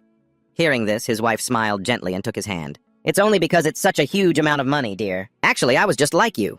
I thought about what we could do with that money. Our whole family could move abroad, escape this difficult life. The husband looked at his wife, and they both let out a relieved laugh. They leaned against each other, sharing the burden of poor parents facing the temptation of money. Do-jun, who had been hiding behind the door, heard the entire conversation. He thought to himself, so that's how it was. Their love and self-respect for their child are so great. A little while later, Do-jun walked over to his father, who was reading the newspaper on the sofa. "Dad, I'm sorry," he mumbled. His father looked up, surprised. "Sorry for what? I'm not mad at you, I was just a little surprised, that's all." "Right. So what do you plan to do when you grow up?" Do-jun looked his father straight in the eye and answered with determination, "I'm going to do whatever I want." "Oh, whatever you want, huh? And what is that specifically?" his father asked curiously. "I want to be the owner of a conglomerate even more powerful than grandfather's." Hearing Do-jun's answer, his father, Yoongi, couldn't help but burst out laughing. It started as a snort and quickly turned into a hearty laugh, as if he'd just heard the funniest story in the world. Do-jun calmly watched his father. He understood why he was laughing. Sunyoung was already the #1 empire in Korea, an insurmountable peak. For a little kid to declare he wanted to build something even greater than Sunyoung sounded like something out of a fantasy novel. When his laughter finally subsided, Yoongi looked at his son, his eyes still sparkling with amusement. "You have some big dreams, Do-jun." Do-jun immediately seized the opportunity. "That's exactly why I really need your help, Dad." The smile on Yoongi's face faded, replaced by a thoughtful expression. He sighed. "I don't think I can help you with anything, son. I've told you before. I have no interest in the family business. Even though I supposedly studied business abroad, my heart belongs to cinema." "Yes, I know," Do-jun quickly cut in, his eyes shining brightly. "But you studied business abroad. That means you must have had some very talented classmates, right?" Yoongi froze. He stared in astonishment at the 10-year-old boy in front of him. It felt as if he wasn't talking to a child, but to a business partner scouting for talent. Meanwhile, at the Sunyoung Group headquarters, the air was tense. Tension filled the office of the vice chairman, Do-jun's eldest uncle. "What? That brat received $14 billion for the land compensation, and if he sells the rest, he'll pocket another $10 billion? The uncle roared, his face flushing red as blood rushed to his head. His son, who was lounging on the sofa, heard this and exclaimed, "Wow, I'm so jealous of Do-jun. With that much money? If he puts it in the bank, he'd get $2 billion in interest every year. That means he could buy 20 apartments in Gangnam every month." Slam! The uncle smashed his fist on the desk and spun around. He yelled right in his son's face, "That's not the point, you idiot!" The boy flinched, shrinking back and falling silent. The uncle ground his teeth, his voice a hiss. "Your grandfather is not a man who throws money away, and yet he personally built a farm for that brat. He even transferred full ownership to the kid's name and spent a fortune to handle everything smoothly. That's the real issue. He's showing favoritism." Hearing this, the son began to break out in a cold sweat, vaguely realizing the seriousness of the situation. The uncle, still furious, continued to berate him. "Now look at yourself. Has he ever given you a piece of land? Or a savings account? No, because he doesn't think you're worthy. And you're sitting there calculating that paltry interest? How pathetic." After shouting, the uncle leaned back tiredly in his chair, his eyes filled with a calculating glint. A moment later, he gave an order to his subordinate. "From now on, closely monitor every move of Yoongi's family for me." A few days later, at Do-jun's house, Yoongi brought home a strange man and introduced him to his son. "Do-jun, this is an old classmate of mine from my time abroad." A man smiled, his demeanor confident and easygoing. "Hello, my name is Oh Se-hyun." After the introductions, Oh Se-hyun asked to speak with Do-jun alone. Yoongi, though a bit surprised, respected his friend's wishes. He left the two of them alone. Do-jun observed him silently, still unable to believe his father knew such an important figure, a notorious investment shark of the future. "I heard from your father that you want to become a businessman." "Yes, that's right," Do-jun replied confidently. Oh Se-hyun mused. "So, you want to be like your grandfather?" "No," Do-jun answered calmly. "I want to run a conglomerate even bigger than my grandfather's." Hearing that, Oh Se-hyun let out an amused laugh. "In a country like Korea, Sunyoung is already #1, and you want to be even bigger? Well, you certainly have great ambition." "It's not ambition, it's a dream," Do-jun corrected the man, his demeanor still unusually calm. "Ambition is like my grandfather. A romantic dream is like my father." Oh Se-hyun nodded in appreciation.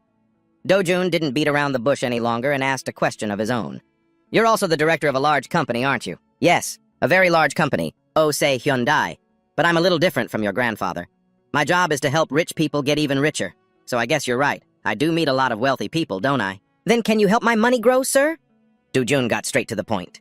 Oh Se-hyun was surprised by the child's boldness. "Listen, kid, I only came here to talk to you out of respect for your father. You can't be my client, why not, sir?" "Because my clients are all super rich. A kid's allowance doesn't belong in my investment portfolio."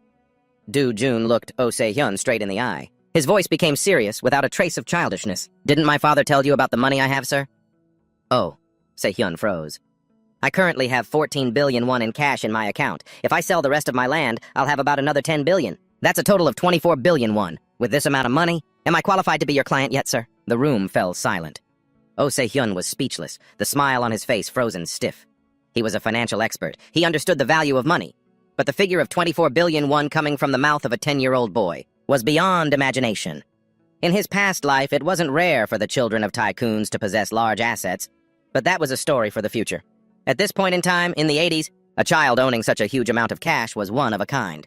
24 billion won now would be worth the equivalent of hundreds or even thousands of billions 35 years later. Time passed. Each heavy second placed an invisible pressure on Oh Se-hyun. He mumbled to himself, seemingly still unable to process the information he had just received. Seeing this, Do-jun added another confirmation. Yes, sir, you didn't mishear me. This year, I will have over 10 billion more. At this, Oh Se-hyun finally came to his senses. He took a deep breath and looked at Do-jun with completely different eyes. The look one gives an equal partner. All right, with that amount of money, we can talk. Do-jun held out a notebook towards Oh Se-hyun. This is my personal investment plan, sir. Mr. Oh? Se-hyun paused for a beat, surprised. He took the notebook and flipped through the pages. The first page made his eyes glued to the paper, startled in amazement. He flipped to the second page, the third, the fourth, and then the fifth. Beads of sweat began to pour from his forehead. Every number, every line Do-jun had written was so sharp it was as if Oh Se-hyun had been put in checkmate. He was at a loss for words, but in the meantime, Do-jun maintained an innocent expression, leisurely sipping his box of banana milk, wondering to himself how Mr. Oh Se-hyun would react after finishing this plan. He calmly observed every changing expression on the man's face. Then, Oh Se-hyun closed the notebook with great care and looked up to ask, Do-jun, how could you possibly know these things at your age? Do-jun smiled. I'm quite smart, sir. Not like this childish appearance of mine. But Oh Se-hyun was still half-doubting, shaking his head vigorously. It's impossible, not to this extent. I don't believe the contents of this notebook were written by a 12-year-old. What if someone else drafted it for you? Even business students from a prestigious S-rank university probably couldn't come up with these strategies. Do-jun gave a meaningful smile and retorted sharply, S-rank university students aren't the grandson of the chairman, and they wouldn't dare to dream as big as I do. For the past 3 years, I've gone to my grandfather's house every week. Even during summer vacation, I always followed him, trying to listen and understand everything he said. It was then that it dawned on Oh Se-hyun. The kid tried to understand Chairman Jin's entire way of thinking. So, this plan must be heavily influenced by the chairman. What if he's just simulating the vision of that old fox, Jin Yongcheon? Thinking this, he pressed on. You were influenced by Chairman Jin, weren't you? Hearing that question, Do-jun knew he had made the right move. Even for a genius, a plan of this magnitude couldn't possibly come from a 12-year-old. At times like this, the grandfather shield was the most perfect excuse. He gave a mysterious smile, having achieved his goal, and pretended to be naive as he confirmed. I'm always by his side, so he often tells me many important things, sir. After the conversation, as Oh Se-hyun was preparing to leave, Do-jun's father saw his friend's pensive expression and asked, What's wrong? You look so serious. Mr. Oh Se-hyun asked back, Why didn't you tell me about the 14 billion? The father was confused for a moment, then remembered. Huh? Oh, that. I was afraid you'd be prejudiced about the kid's money, so I didn't think it was right to say. Oh Se-hyun's father shook his head, his voice serious. It's not about the money. That boy is absolutely not a normal child. I think your son is a genius. The father chuckled. Really, to that extent? Although it's true that Do-jun is very good at his studies... Oh Se-hyun quickly interrupted. No, it's not about his studies.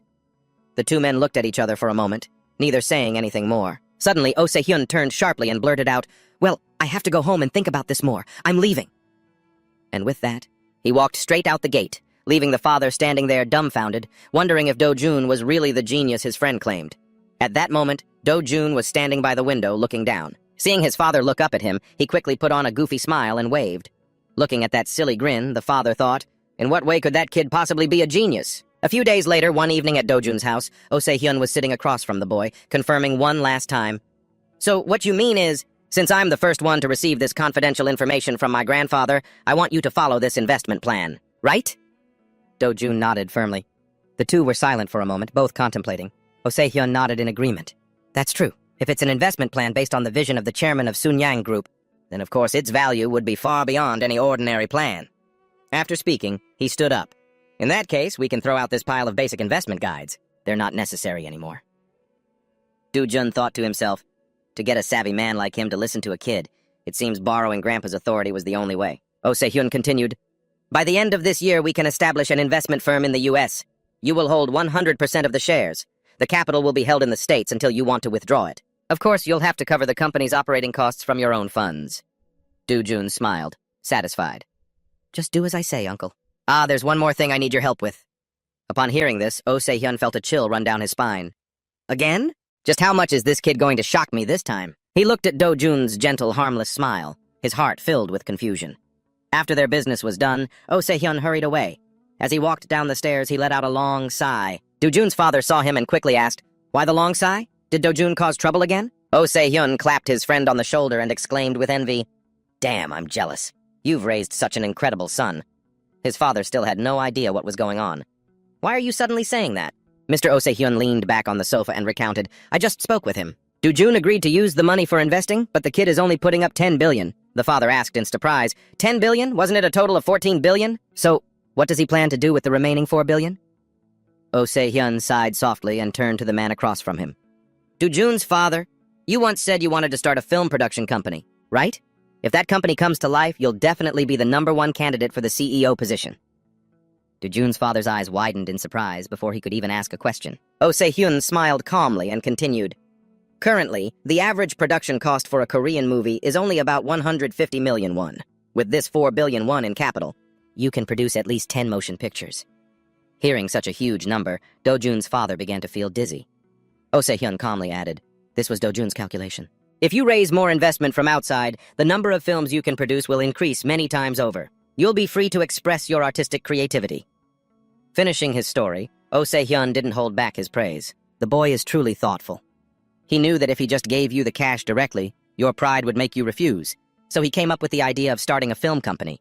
Now, even if you don't want to, you're forced to take over this company. The more he heard, the more Do-jun's father lowered his head, feeling both ashamed and moved by his son's sophisticated display of filial piety. The two men sat opposite each other, each lost in his own thoughts. At the luxurious residence of Chairman Jin, the atmosphere was completely different. Chairman Jin was intently reviewing a file, his voice cold as he asked his secretary, "Who is this person?" "Sir, that is Oh Se-hyun, the representative of Power Shares Korea," the secretary answered respectfully. The chairman glanced at the resume. "This guy, he's Hyunki's friend?" "Yes. He and your second son were classmates when they were studying abroad in England." After a brief pause, the secretary cautiously remarked, "But young Master Do-jun is truly brilliant, isn't he? Instead of just putting money in the bank for low interest like other kids, he thought of entrusting his capital to a professional investment firm." Chairman Jin put the file down on the table. "Go and meet this guy. For all we know, he's just a fly buzzing around trying to get his hands on Do-jun's money." The secretary hurriedly obeyed and left.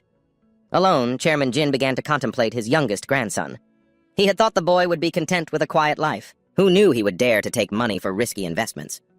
But instead of being worried, he felt a thrill. That ambition, never satisfied with paltry interest, it was exactly like his own. In August 1989, world history witnessed enormous changes. About 2 million people from the 3 Baltic states of the Soviet Union joined hands to form a human chain more than 600 kilometers long, connecting their 3 capitals to demand independence and democracy.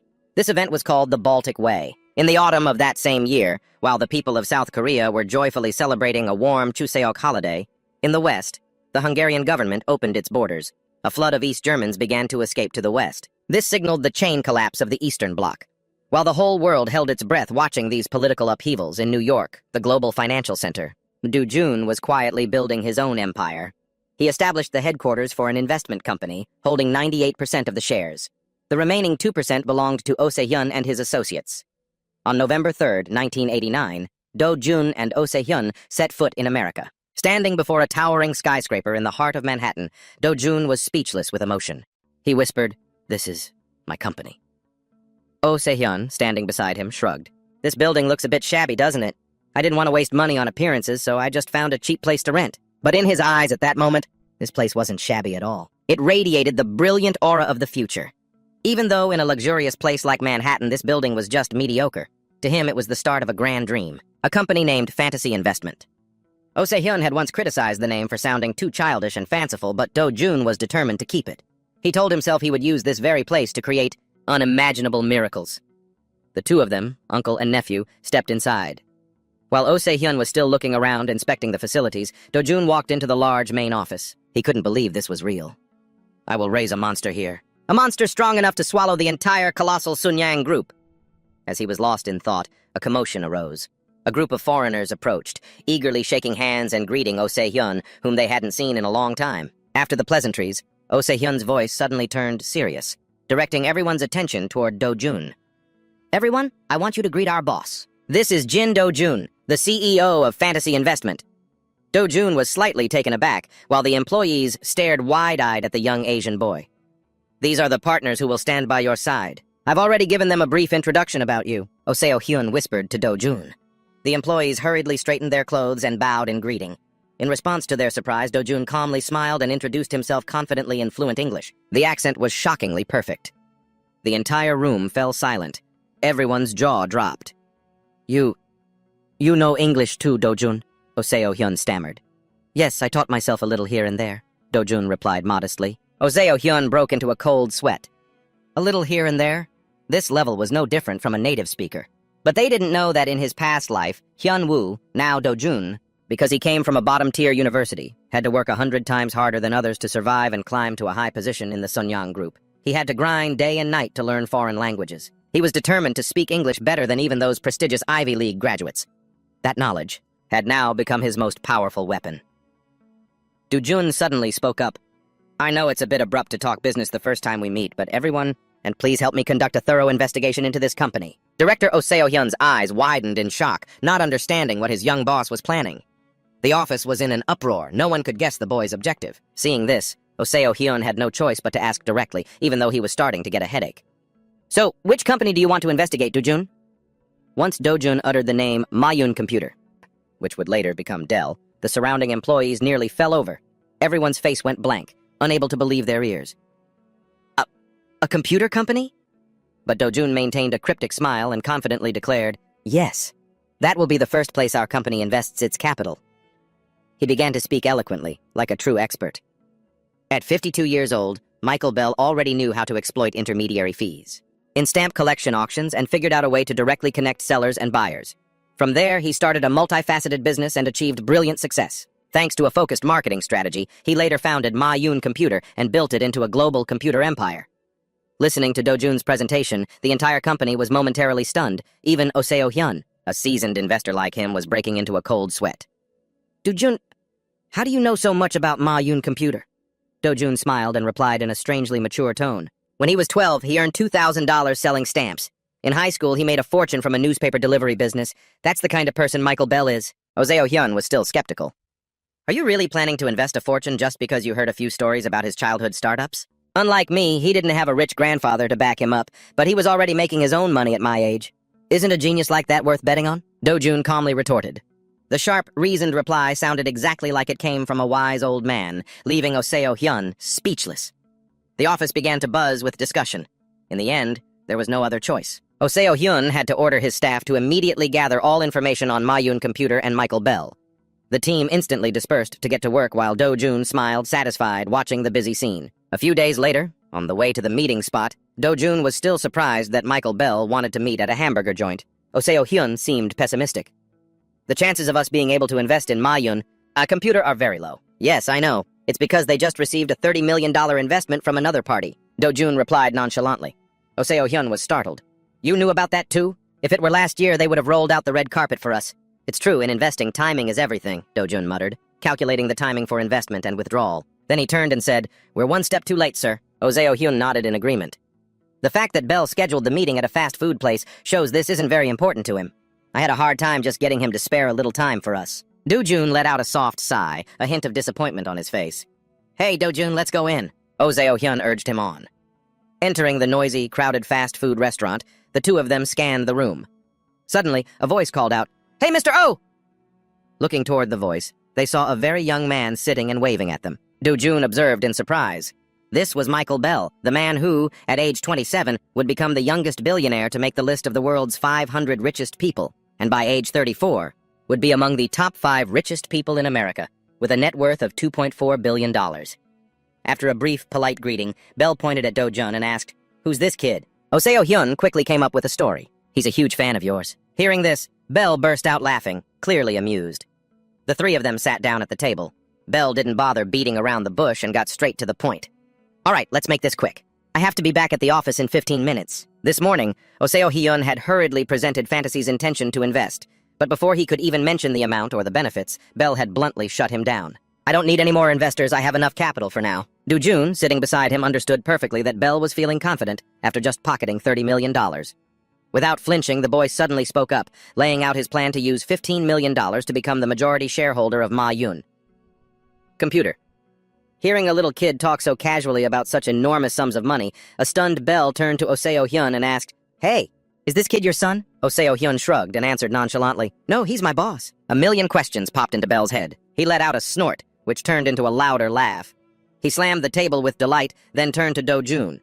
Bell said, "All right, kid, I'll ask you 2 questions. First, who told you the story about me making money selling stamps?" Though surprised, Do-jun maintained his confidence and gave a sharp retort.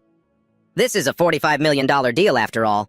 Do you really think I'd come here with the money without doing my homework first?" Michael Bell nodded, satisfied, then asked his second question.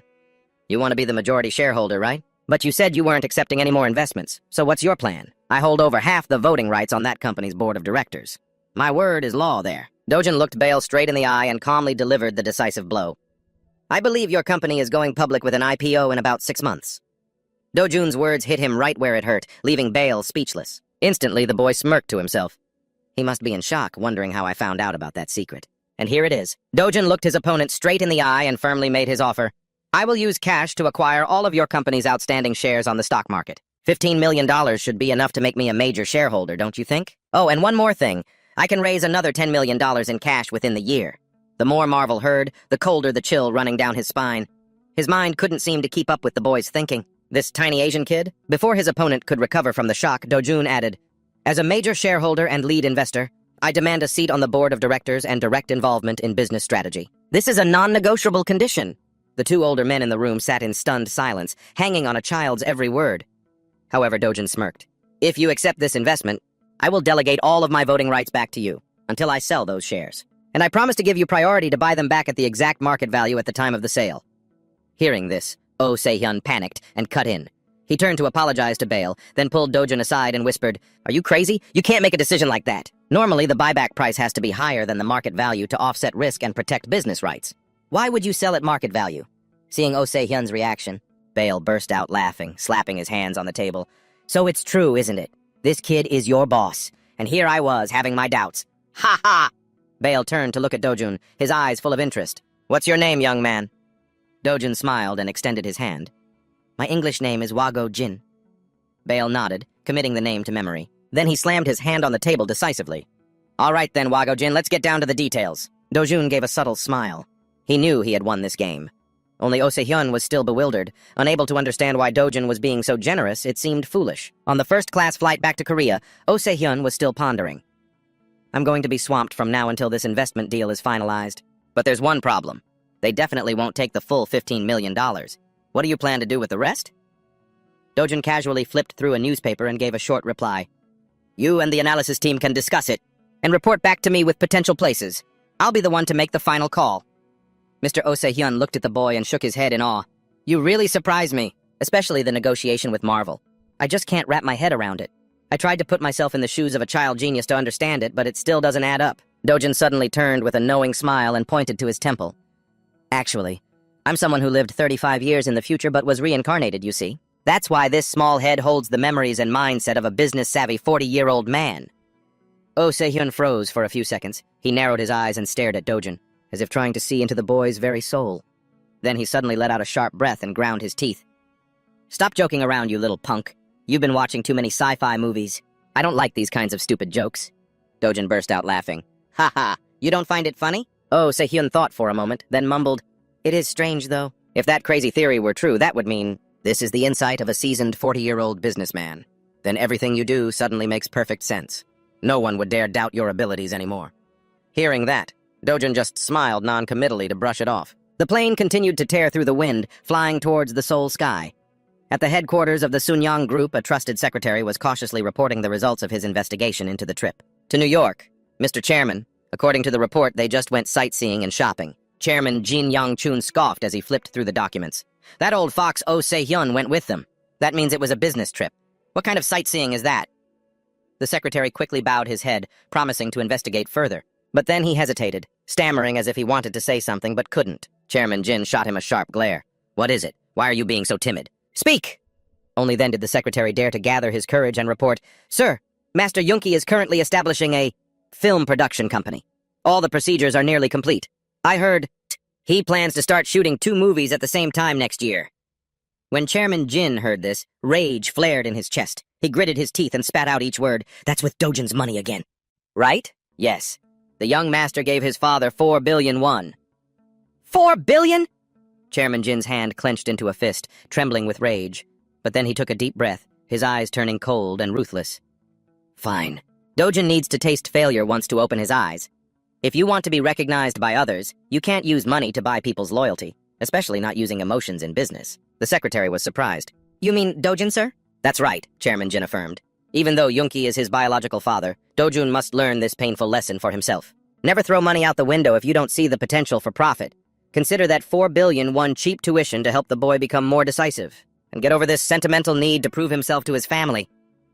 The secretary asked timidly, But, Mr. Chairman, what if Master Yunki's movies are a success? Chairman Jin sighed in exasperation and waved his hand dismissively.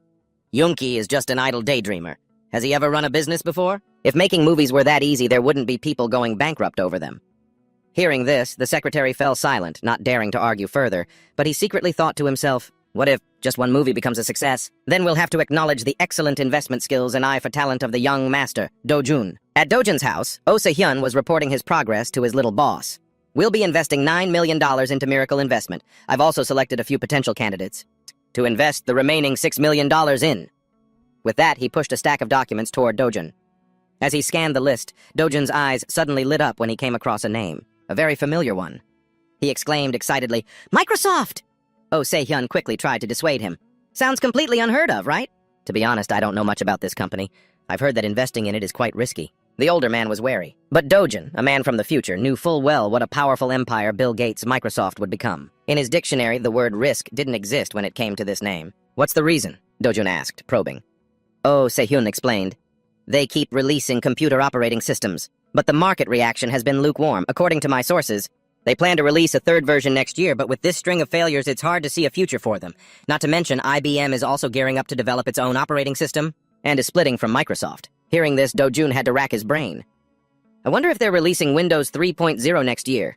Yeah, or 3.1, but it should be fine. It's only a 1 or 2 year difference at most. He turned and asked, So what do you think? Oh Se-hyun confessed honestly. To be frank, I am a little interested in Microsoft. Dojun smiled, realizing that his associate also had an adventurous streak and wanted to try his hand in a new field. He made the final call. Then let's go with that. I believe we'll get lucky. The older man smiled and replied, All right then. Suddenly, Dojun changed the subject.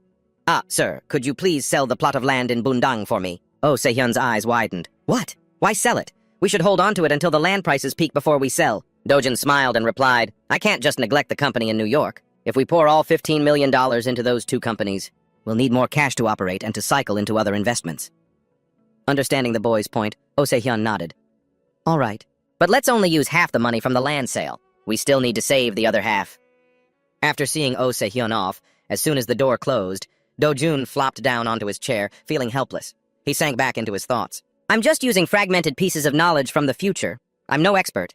In my past life, I was just an ordinary office worker who never played the stock market, and never even set foot on Wall Street. All I have are bits of information I picked up from the news.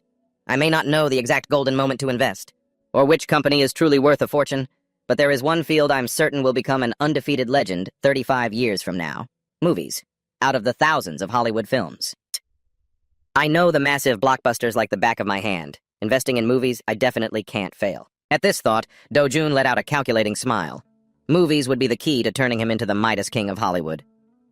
A few days later, Oh Se-hyun brought more documents to Dojun's house. I don't know why you wanted to see this, but here it is. He placed a file on the current state of film production and investment on the table. Dojun immediately dove into it. Oh Se-hyun asked curiously, Are you planning to show this to your father? Since this film division can import movies into the country. Yes, I was thinking about that. Dojun replied distractedly, his eyes still glued to the page. Suddenly, he froze, cursing inwardly with regret. A future blockbuster had already been confirmed, with a distributor. What a shame if this movie had been distributed domestically by my father's company, it would have created a huge buzz, paving the way for his own movies to get into theaters more easily. Dejected, his gaze then fell upon another name. Dojun quickly asked, Sir, is this movie still filming? Which one? Dojun held out the file. Oh Se-hyun glanced at it and shrugged. This one's waiting to start filming. It's small scale. The director and the main actor are both complete rookies. Oh wait, the actor is a kid. Around your age even. He shook his head, advising, "It's best to skip this one, kid." "Why is that?" Dojun asked. The studio had approved a $14 million budget, but the costs suddenly skyrocketed, so the project was pushed to Fox, where it's still under review. "I may not be an expert in movies," his uncle said, "but if it's having such a rough start, how can it possibly succeed?" However, contrary to his uncle's pessimism, Dojun was resolute. "Sir, I want to invest in this movie, as much as possible." This time, Oh Se-hyun frowned, his voice turning harsh. "Dojun, investing in stocks and movies are two completely different things. If a stock price drops, you can still see the extent of the damage and cut your losses. But if a movie doesn't break even, you lose everything instantly. There's no turning back." He concluded sternly, "This time, I'm against it." "This isn't an investment, it's a gamble," Dojun quickly pleaded, even though he was the one with the money. "Just this one time, sir. After this, I promise I'll never bring up investing in movies again." "No means no." Oh Se-hyun remained firm, shaking his head. As Oh Se-hyun shouted, the resounding name made even Dojun jump. This time his face was stern, his brows furrowed, showing extreme displeasure. Dojun understood that Oh Se-hyun's harsh reaction was understandable, but he also knew this was a once-in-a-lifetime opportunity that fantasy investment absolutely could not miss. This golden chance would put them on the map of Hollywood film investment. The profit from this deal wouldn't just be double or triple, but 10 times the original amount. He calmly looked his partner straight in the eye. He said with determination, "If we lose money, it's my money. You promised my parents that you would let me do the things I want." Oh Se-hyun's jaw dropped in astonishment at the child's stubbornness. Though furious, there was nothing he could do. Dojun added one final decisive statement. "Besides, and even if I spend every last penny of the company's capital, it doesn't matter. My grandfather is the richest man in Korea, isn't he, sir?" That arrogant but true statement left Oh Se-hyun speechless. He had to take a few deep breaths to suppress his rising anger. Finally, he exhaled in defeat. Fine, do as you wish, I give up." Dojun smiled triumphantly and added a condition. "Sir, please make sure the distribution rights in Korea belong to my father's company, okay?" "Not a problem. We're probably the only company crazy enough to invest in this ridiculous project anyway." Oh Se-hyun replied sarcastically. "Anything else? Is that all?" As soon as he heard that, Oh Se-hyun hastily grabbed his briefcase, stood up, and left immediately. He said curtly that he would handle it quickly and report back later. Dojun's mother came out from the kitchen and kindly invited him to stay for dinner, but Oh Se-hyun, still annoyed, flatly refused. "Sister-in-law, I'm not in the mood to eat right now. I'll be taking my leave." Dojun's mother watched his retreating back, confused, not understanding what had happened. She turned to her son and asked, "Are you all right, Dojun? What's going on?" "I'm fine, Mom." "Don't worry," Dojun said with a reassuring smile, thinking to himself, "Just you wait. Once he sees the box office revenue at the end of this year, his anger will melt away like spring snow." Holding the script, Dojun gave the mysterious smile of someone who was certain of victory. On the cover, the movie's title was printed in bold, proud letters, Home Alone. Time passed, and everything went exactly as Dojun had predicted. After Microsoft launched the Windows 3.0 operating system and entered the personal computer market, tech stock prices began to soar. Miracle Computer's stock continuously broke records, bringing enormous profits to fantasy investment. Thanks to the huge win in the tech sector, Oh Se-hyun's anger naturally vanished, replaced by a radiant smile whenever he saw Dojun. He even generously consoled him, saying that the projected loss of $8 million, about 5.6 billion won, from investing in Home Alone was nothing. "We'll make it back in a few years." He gestured grandly, acting magnanimous. But Dojun, with the soul of an experienced 40-year-old man, just chuckled to himself. He knew for sure it wouldn't be long before Oh Se-hyun would have to eat those unnecessary words of comfort. And indeed, that day came sooner than expected. Reality hit Oh Se-hyun right in the face. He ran to Dojun, his face so ecstatic he couldn't believe his own eyes. "Do you have any idea? The net profit from that movie alone has reached 33 billion won. That's a 6-fold increase on the initial investment, and that's just the revenue from the US. If it's released worldwide, the number will be even more astronomical.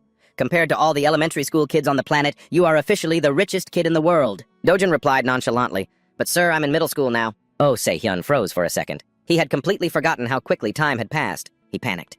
"He's starting middle school this March? If he's at school all day, who's going to make money for me?" Just then, Dojun's father walked into the room with a dejected look on his face. "Oh," Se-hyun quickly asked, "what's wrong? Is it the same old story?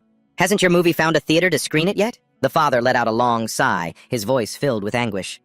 "Don't even mention it.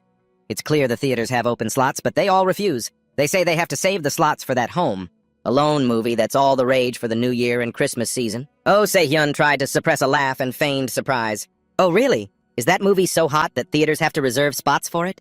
"Yeah, I heard it's a family comedy that's breaking all box office records, Dojun's father said sadly, not daring to look either of them in the eye. They said my film will only get a chance after Home Alone finishes its run. That day, Oh Se-hyun and Dojun exchanged a sly glance. Both of them knew exactly who the real owner of that blockbuster was. Dojun spoke up with a suggestion. Dad, why don't you give them an offer? Announce that any theater willing to screen your film will also get the exclusive screening rights for Home Alone. The New Year holiday is the golden time to make money, after all. Dojun's father fidgeted for a moment, then it was as if a light bulb went on. He looked at his son as if he were an open-pit gold mine. That's right. Why hadn't he thought of that? He hastily grabbed the file folder. As he dashed out the door, he looked back and said, "Wait for me to handle this. Then we'll discuss it in more detail, Dojun." The boy watched his father's back disappear through the door as fast as the wind, leaving the uncle and nephew staring at each other in bewilderment. Oh Se-hyun then suddenly remembered something important that he had completely forgotten in his excitement. How did this kid know for sure? That we'd land that lucrative contract from the very beginning? After the successful deal, Dojun, with the advantage of his memories from the future, decided to go big. He told his close uncle, "Uncle, could you help me make a list of all the movies that will start filming this year? This time I plan to pour about $200 million into them." Hearing the enormous number, Oh Se-hyun was startled and tried to talk him out of it, saying that going big once was more than enough and far too risky. But Dojun remained calm and countered with a question of his own. "Hey, Uncle, let me ask you something. What's the average investment return that the fantasy employees in New York make?" Oh Se-hyun did a quick mental calculation and replied, "About 600% a year." "And that's just the lowest return among the deals I decided to invest in." After saying that, the uncle suddenly felt a sting, realizing he had just shot himself in the foot. It was clear he was completely outmatched by this kid's intellect. Dojun just smiled gently at his stunned uncle. With no arguments left, Oh Se-hyun had to admit defeat with a nod. "All right, I get it. I'll make the list and get back to you." After Oh Se-hyun left, Dojun wearily sank onto his soft bed. Although his body was resting, his brain was still working at full capacity. "I'm in middle school now. From now on, I have to focus on my studies to maintain my top rank and not disappoint Chairman Jin. Perhaps for the next 3 years, Dojun would have a bit more free time, because his investment work was simply a matter of picking the blockbuster movies that were guaranteed to succeed." Lost in thought, he heard a knock on the door. His mother peeked her head in. She asked gently, "Are you done talking with your uncle, dear?" Dojun sat up and replied politely, "Yes, Mom." Seeing her son was free, his mother suggested, "How about we go out and eat, just the two of us?" Dojun happily nodded in agreement. The very next day, Dojun was sitting at home when he heard the sound of footsteps pounding down the stairs. It turned out to be his naive and earnest father, who was in a hurry to go somewhere. Seeing this, Dojun asked politely, "Where are you going, Dad?" His father, putting on his shoes, replied, his voice filled with a mix of excitement and nervousness, "Today is the premiere of my movie. I'm just running to the theater to check on things. I'll be right back." Watching his father's flustered figure, Dojun couldn't help but laugh, finding him quite cute and funny. After his dad left, the little old man of a middle schooler put his feet up and read the Korea Economic Daily as if he were studying current events to see if there was any hot news or a newly crowned beauty queen to invest in. Suddenly, a piece of earth-shattering news caught Dojun's eye. The boy had to put the newspaper down on the table and reread every word just to be sure. All the papers were simultaneously attacking the car company, Hajin. Dojun frowned, trying to search his memory. In his past life, this hadn't happened in 1991. According to his memories, Hajin Motors only truly collapsed after the 1997 foreign exchange crisis. And it wasn't until 1998 that it was acquired by the Daeyoung Group. He began to feel tense. Had his interference changed the flow of history? Or was this just a competitive tactic? From some other company? Or perhaps this was a move in the government's corporate restructuring process. Dojun rushed off to find his mother. Seeing her son in a panic, she asked kindly, "What's wrong, honey?" She thought her son was about to whine for money or something. But no, Dojun asked urgently. "Mom, when are we going to Grandpa's house?" "Tomorrow, dear," his mom replied. Dojun shook his head vigorously. He couldn't wait. He wanted to go today. Seeing her son's determination, his mother had no choice but to give in. She told him they'd go after breakfast, but she didn't forget to give him a thorough warning. "When we get there, remember not to make your grandfather angry, okay? If he gets mad, this family won't have a single penny to its name." Just then, Dojun remembered something and asked, "Wait, Mom, aren't you going to the movie theater? Today's the premiere of Dad's movie." His gentle mother sighed and confessed, "I'm afraid that if no one shows up to watch, it'll be too sad. I'm too nervous, so I don't dare to go." Dojun understood that he couldn't reassure his mother just by saying, "Don't worry, Mom," because she was completely clueless about the potential of his father's movie. In fact, she might have completely forgotten about it or thought from the start that it wouldn't amount to anything. Dojun's role was only to provide the opportunity. As for how the couple's lives would change, he would let them experience it for themselves. He believed that observing from a distance, without interfering too deeply in their private matters, was also an elegant pleasure. At Chairman Jin's mansion, the housekeeper informed him that the chairman was busy with important guests, so Do-jun had to wait in the living room. He noticed two unfamiliar pairs of shoes on the steps outside. He didn't know who they belonged to, but he found himself staring at them. As Do-jun walked over to the sofa, he began to reason. The articles attacking Hajin were released right before the holidays, and this secret meeting started at the crack of dawn. I can't make any sense of these fragmented pieces of information, not a single clue. I waited, my heart pounding, wondering what those old foxes were plotting in that sealed room. Meanwhile, in his study, Chairman Jin Yang-chun looked at his eldest son and asked in a stern voice, "Are you confident enough to take over the Hanjin Motor Company?" Hearing his father's question, the eldest uncle gathered all his strength and declared as if saluting a flag, "Yes, just as you said, Chairman, this is the best opportunity for us to rise to the #2 position in the industry. I will definitely acquire Hanjin and am determined to seize the #1 spot." Chairman Jin nodded in satisfaction, entrusting him with the great responsibility. "From now on, I'm putting you in charge of this. Discuss it thoroughly with the department heads. We must acquire Hanjin within this year. If you succeed, I will give you full control of the automotive division." Both the eldest uncle and the secretary were utterly astonished to hear this, but a second later, a self-satisfied smirk spread across the uncle's face. As he imagined the mountain of money and power that was about to fall into his hands, the secretary, standing beside him and observing, also had the gears in his mind turning with his own calculations. Giving the auto division to Jin Young-ki is no different from implicitly handing the entire Sun Yang Group over to him, Secretary Lee thought to himself, looking worriedly at the chairman. Could it be that the chairman has already decided on his successor? The thoughts of both men were cut short by the stern voice of Chairman Jin Yang-chun. He turned to his eldest son and asked, "What, you don't want to accept? Or are you not confident enough to handle it?" Vice Chairman Jin Young-ki hurriedly bowed his head, his voice trembling with emotion. "No, sir, not at all, father. Thank you so much." Chairman Jin looked at his eldest son with an unreadable expression. Then he waved his hand. "Go on now. Remember, the marketplace is a battlefield. Try not to make any foolish mistakes.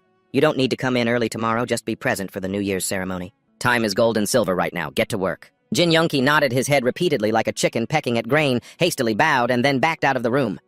He walked with such a visibly gleeful spring in his step that Secretary Lee and Chairman Jin couldn't help but watch him go. When his back had disappeared behind the door, Secretary Lee turned and said quietly, "The vice chairman received a very big lucky money envelope this year." Chairman Jin furrowed his brow. "What do you mean by that?" "Well, didn't you just implicitly announce the plan for choosing the successor?" Secretary Lee replied. But the smile on Chairman Jin's lips suddenly turned strangely cunning. He smirked. "Did I say a single word about giving him the entire Sun Yang Group? I only promised to let him manage the auto division." Secretary Lee was stunned, not expecting the old chairman's mind to still be so sharp.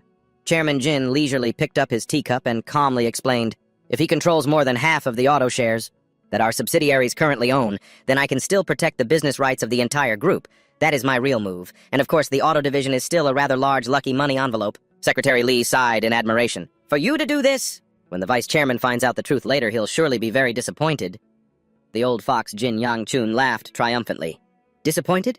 On the contrary, his greed will only grow, and he will try everything he can to fight for more. Because Young-ki will have the same naive thoughts as you." Hearing this, Secretary Lee could only remain silent. It's true what they say. The older the ginger, the spicier it gets. Chairman Jin's shrewd mind was always a few steps ahead of everyone else. That afternoon, after all the guests had left, Do-jun entered the study and saw his grandfather still engrossed in his work. He asked, caringly, "It's the New Year holiday and you're still working, grandfather?" Chairman Jin looked up, and upon seeing his favorite grandson, his expression softened slightly. "I have no choice. I have too much to do, but I'm just about finished now." Do-jun stepped further in, his eyes quickly scanning the luxurious study. His gaze stopped on a newspaper lying on the desk. It was the same one he had read this morning. "Just as I thought," Do-jun thought to himself. Today's meeting was definitely about Hanjin Motors. He feigned innocence and said in a sweet voice, "You seem very happy today, grandfather. I just saw my eldest uncle leaving and he was smiling to himself." Chairman Jin just hummed in response. "It's probably just because it's the new year that he's happy." Then he quickly folded the document folder on his desk, as if afraid his young grandson might curiously try to read it. But there was no fooling Do-jun, the boy who carried the soul of a savvy 40-year-old man. He continued to probe. "Grandfather, I have a question." "What is it you're wondering about?" Chairman Jin maintained his gentle tone. At that moment, Do-jun stared intently at the folded file about the automobile industry. A bold speculation flashed through his mind. Could it be that my grandfather is the one pulling the strings behind this whole scandal? Seeing his grandson staring wide-eyed, Chairman Jin had to speak up. "Do-jun, Why so quiet all of a sudden? Startled, Dojun quickly tried to cover it up. Oh, I just find something strange. It's because the news today is reporting a lot about one particular thing. Is it about Hanjin Motors' grandfather? Chairman Jin nodded in confirmation. Why do you find that strange? He asked in return. Dojun replied with an air of complete innocence. Well, normally whenever the press writes an article about Sun Yang, you get furious, shouting and demanding to find the person who wrote it. But today you're very calm. Chairman Jin laughed, pleased. Exactly, you have a very good memory. He began to enthusiastically lecture his grandson. Dojun, you must remember that a newspaper office is actually a place that sells words to make money. Sells words? Dojun pretended to be puzzled. That's right. These articles, at a glance, might seem to have nothing to do with money. For example, an article complaining about the traffic jams in Seoul is actually paving the way in public opinion for road expansion projects. By construction companies. Dojun stood still, intently hanging on every word. Chairman Jin pointed at the newspaper. So, you tell me who stands to make money from these articles that criticize Hanjin Motors? Dojun answered quickly without a moment's hesitation. The rivals who want to see Hanjin Motors collapse. Ha ha ha! Very clever! Chairman Jin laughed with delight. He waved for Dojun to come closer, then ruffled his hair in praise. But inside, Dojun's mind was in turmoil. Damn it! So it was him. To think that the first person to make a move against Hanjin Motors was my own grandfather. He began to worry. According to his memories from his past life, it was the Dae-young Motor Group that was supposed to acquire Hanjin Motors. So it wasn't Sun Yang. Could it be that in my past life, grandfather failed in this deal? That's how Dae-young was able to swoop in and take the prize. The next day, the Lunar New Year spirit filled the Jin family mansion. From early morning, the sound of chopping knives and clanking plates echoed from the kitchen. The chefs were busily preparing, while the maids moved swiftly, carrying out each steaming dish to the banquet table.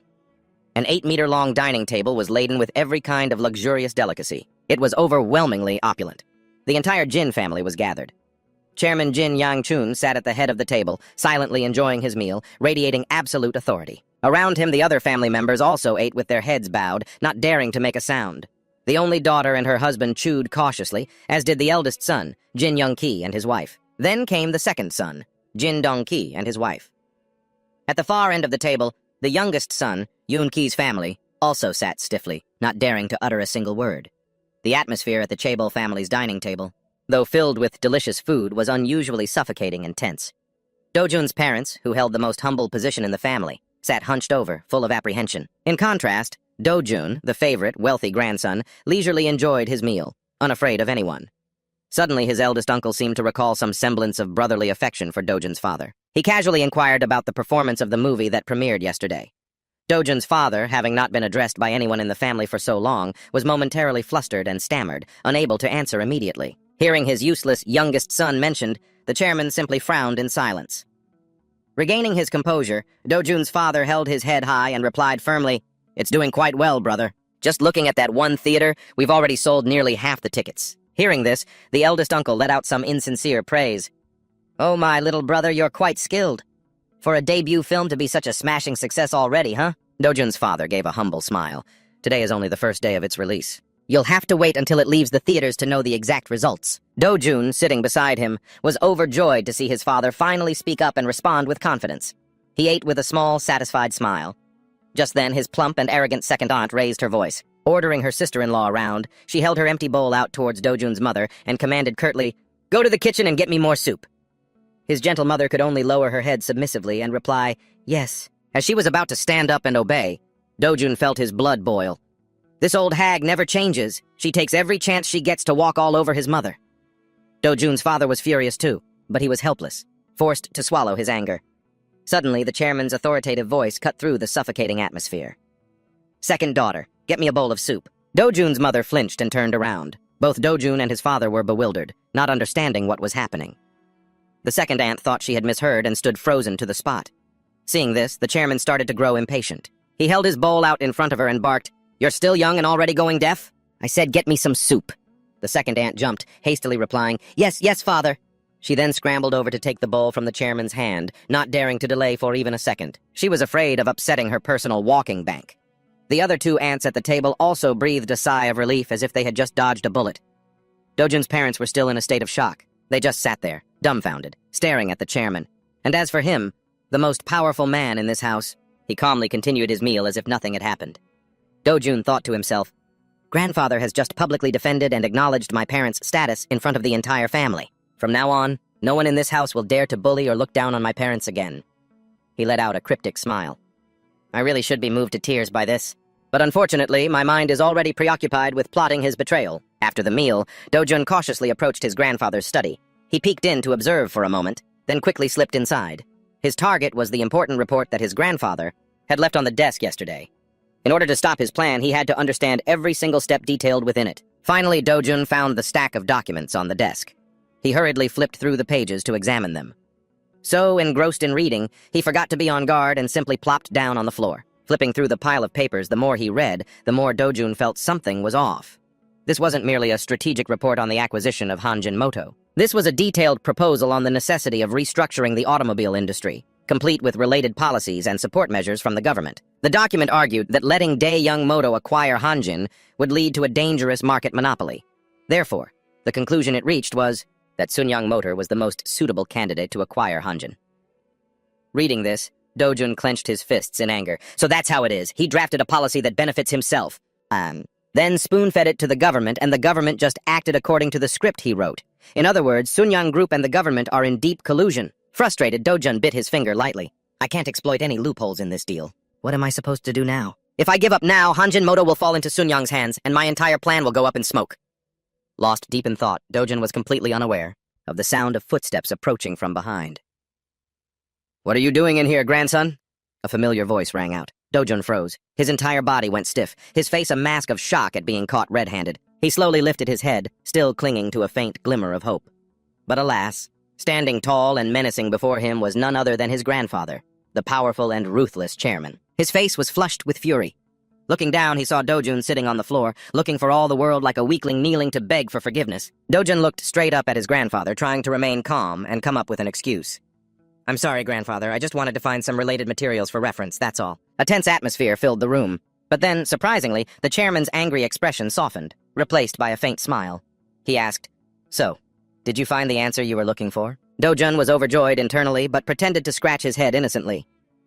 "I've only just glanced through it, so I don't really understand it very well yet." The chairman's expression turned stern and admonishing again. "It's a shame you couldn't resolve your own questions. A thirst for knowledge is a good thing, but from now on, if I am not here, you are forbidden from entering this room without permission. Do you understand?" Having been let off the hook, Dojun was ecstatic. He quickly tidied the documents back on the desk, mumbled an apology, and scurried out.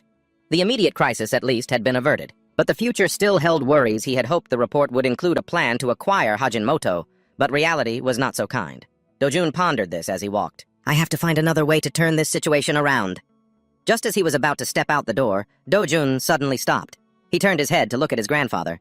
Chairman Jin was still sitting there, a gentle smile on his face. It was as if he had never plotted anything ruthless. Dojun met his gaze and bowed respectfully, but a spark ignited in his mind. The person I need to stop isn't my grandfather. It's the government. What should I do? He had to make the government so preoccupied that it wouldn't have the time to pay attention to the Sunyang Group's proposal to restructure the auto industry. Dojun began to rummage through the memories of his past life, piecing together the major events that were about to happen at this time, and then he smiled. The next day in the chairman's meeting room, a heavy atmosphere hung in the air.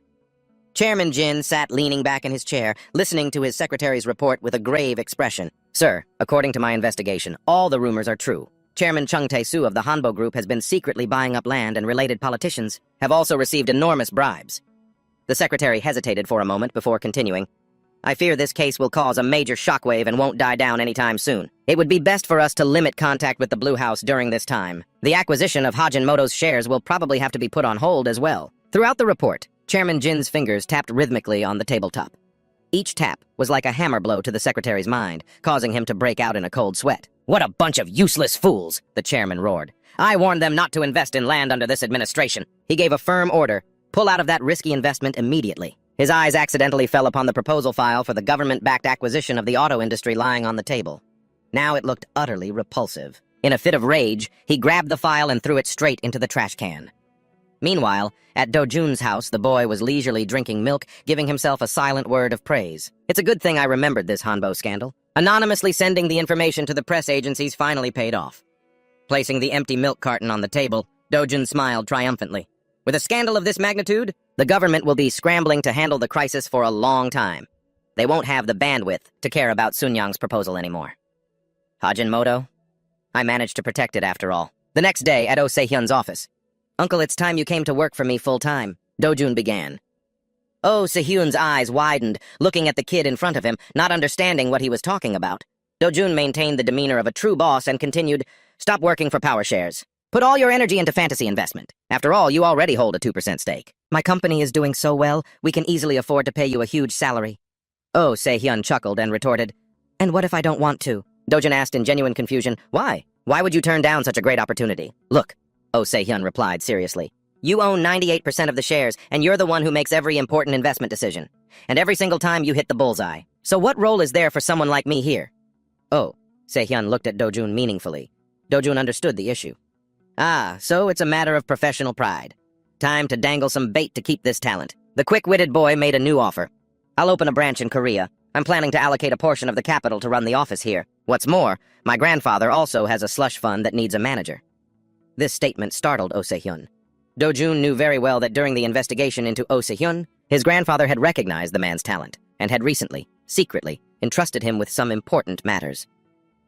Oh Se-hyun was stunned, wondering, did Chairman Jin really tell this kid about such a massive secret? Or did the boy dig up the information from his grandfather himself? Before his opponent could recover, Do-jun delivered the final blow.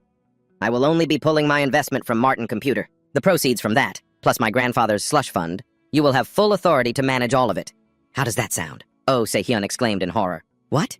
You plan to pull out of Martin Computer?" "Yes, I plan to liquidate our entire position early next year," Do-jun replied nonchalantly. This time, Oh Se-hyun could no longer keep his composure. He jumped up and yelled in Do-jun's face. "Are you crazy? Martin Computer is our golden goose. Why would you want to pull out now? Their stock price has never dropped since they went public. It's a blue-chip stock. Are you just planning to throw money out the window?" Do-jun remained calm, as if it were no big deal. "We can discuss that later. What do you think about what I just proposed? And please don't misunderstand. This isn't me giving you an order. I'm sincerely asking for your help." The more Oh Se-hyun heard this insolent kid's tone, the more his blood boiled. He whipped his face toward the window. He refused to answer, cursing inwardly. What a hateful little brat. But as annoyed as he was, he had to suppress his anger and reply, "All right, I'll organize my conditions and get back to you. We'll discuss it in more detail then." Upon hearing this, Do-jun was overjoyed, thinking to himself, "This is perfect. Any conditions are fine. After all, I was planning to meet them all anyway. What I need most right now is a partner like Oh Se-hyun, an adult who doesn't treat me like a child, who's also smart and seasoned with experience. Most importantly, he's a sly old fox in the business world. Wherever we go, I won't have to worry about being bullied or taken advantage of. From now until I'm old enough to be an adult, the only person who can represent me is Oh Se-hyun." Suddenly, Oh Se-hyun turned back and asked, "Do-jun, let me ask you something. What do you plan to invest in next with the profits from Martin Computer?" "I plan to invest in the Japanese market, sir," Do-jun answered curtly. As soon as he heard the words Japanese market, Oh Se-hyun's eyebrows furrowed tightly. He stamped his foot and objected vehemently, almost shouting, "Absolutely not! You've read the news, haven't you? If the economic bubble bursts, Japan is the place with the highest risk of a crisis." Do-jun, maintaining the composure of a wealthy young master, calmly replied, "Sir, the most dangerous place is also where the best opportunities lie. Don't you know that better than anyone?" Oh Se-hyun was furious, but there was nothing he could do about this kid. He tried to reason with him. That's just empty theory for a few lucky people. Out of 100 people who rush into a death trap, maybe one will manage to seize the opportunity. The other 99 will all go bankrupt. Do-jun smiled confidently and retorted, "So, you don't think I'll be that one person out of 100? The kid's overconfidence, bordering on arrogance, left Oh Se-hyun speechless. He could only stand there, stunned and at a loss for words. Seeing Do-jun still holding that enigmatic smile, he had to exclaim, "Just stop smiling! It's creeping me out!" Meanwhile, at the Sunyang family mansion, the atmosphere was not nearly as pleasant as the weather outside. The eldest uncle, Jin Ian-ki, was questioning his son.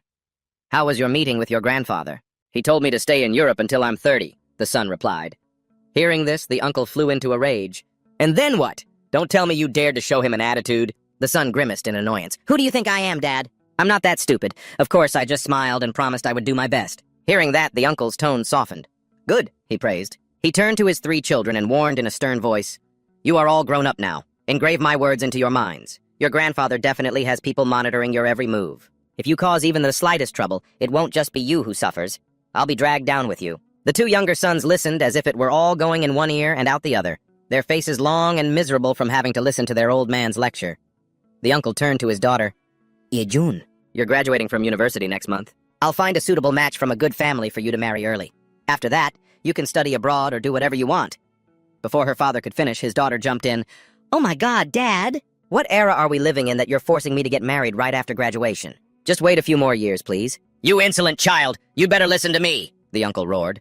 Scolded so harshly, the daughter had to rein in her rebellious attitude, sitting quietly and pretending to be scared, for fear of having her allowance cut. The uncle pointed a finger at his 3 children, enunciating every word. "You must remember, the comfortable lives you live now are all thanks to being the grandchildren of Chairman Jin Yang-chun. If your grandfather abandons you, your current lavish lifestyle will be cut by more than half." The eldest son, feeling the tension, asked, "Why are you suddenly saying all this, father?" The uncle looked at his 3 children, his chest tight with frustration. "Are you all blind? Haven't you noticed that grandfather's attitude started changing last year? Right now he's extremely fond of the youngest uncle and that kid Do-jun's family." The eldest son retorted, "It's true that Do-jun has been favored by grandfather lately, but he never really considered the youngest uncle his real son. He's not the type to start caring for the youngest uncle's entire family just because he dotes on Do-jun." The other 2 children didn't know whose side to take and just sat silently, observing with somber expressions. The uncle let out a long sigh. "Listen to me carefully. Despite being swamped with work, your grandfather still makes time to watch the movies produced by the youngest uncle." The whole family was stunned by this news, their faces frozen like statues.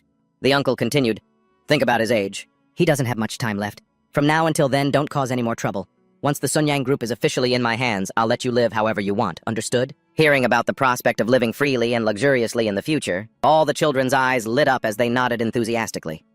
After his lecture, the uncle angrily dismissed them. The 3, having been let off the hook, quickly scurried away before they could be scolded again. Left alone in the room, the uncle started to feel a headache coming on. He blamed himself. "I should have swallowed Hajin Motors whole last year. Ever since that failure, major and minor matters within the group have been carried out without my knowledge. The lingering problems I worked so hard to solve at the subsidiary were ultimately resolved smoothly under direct orders, and from my father. Rumors have started to circulate within the group about a change in the line of succession. Some branch managers have even had the audacity to ignore me and report directly to my father, bypassing me completely. He's clearly changing." He slammed his hand on the table in anger. He thought of Do-jun and realized that his father had no guard up against that kid whatsoever. Just because of one grandchild, the entire family's order is shaken. "Have you ever thought, father, that if the children aren't capable enough to run the conglomerate, it would be best to just cast them aside?" The more his uncle thought about it, the more angry and terrified he became. The investment firm, Fantasy Investment in New York, had just completed allocating 10% of its capital to establish a branch. In Korea, Oh Se-hyun officially took the position of legal representative director for both the U.S. and Korean headquarters. His relationship with Do-jun, the young major shareholder, grew closer and closer. Oh Se-hyun's attitude toward Do-jun remained as respectful as before, but now he no longer vehemently opposed the boy's opinions. Do-jun was secretly pleased, realizing that this seasoned financial expert had started to listen whenever there was a differing opinion. Instead of immediately dismissing it, Oh Se-hyun would offer reasonable analysis based on actual data for discussion. Today was another mentally taxing day for the 2 of them. Oh Se-hyun was facing the difficult decision. "Please think it over carefully," Oh Se-hyun advised sincerely. "Do you really want to sell all our shares in Martin Computer? Not even keep a small portion?" Do-jun calmly took a sip of tea and answered concisely, "Mr. Oh, a 100-fold profit is more than enough. You have to know when to stop. There's no reason to be any greedier."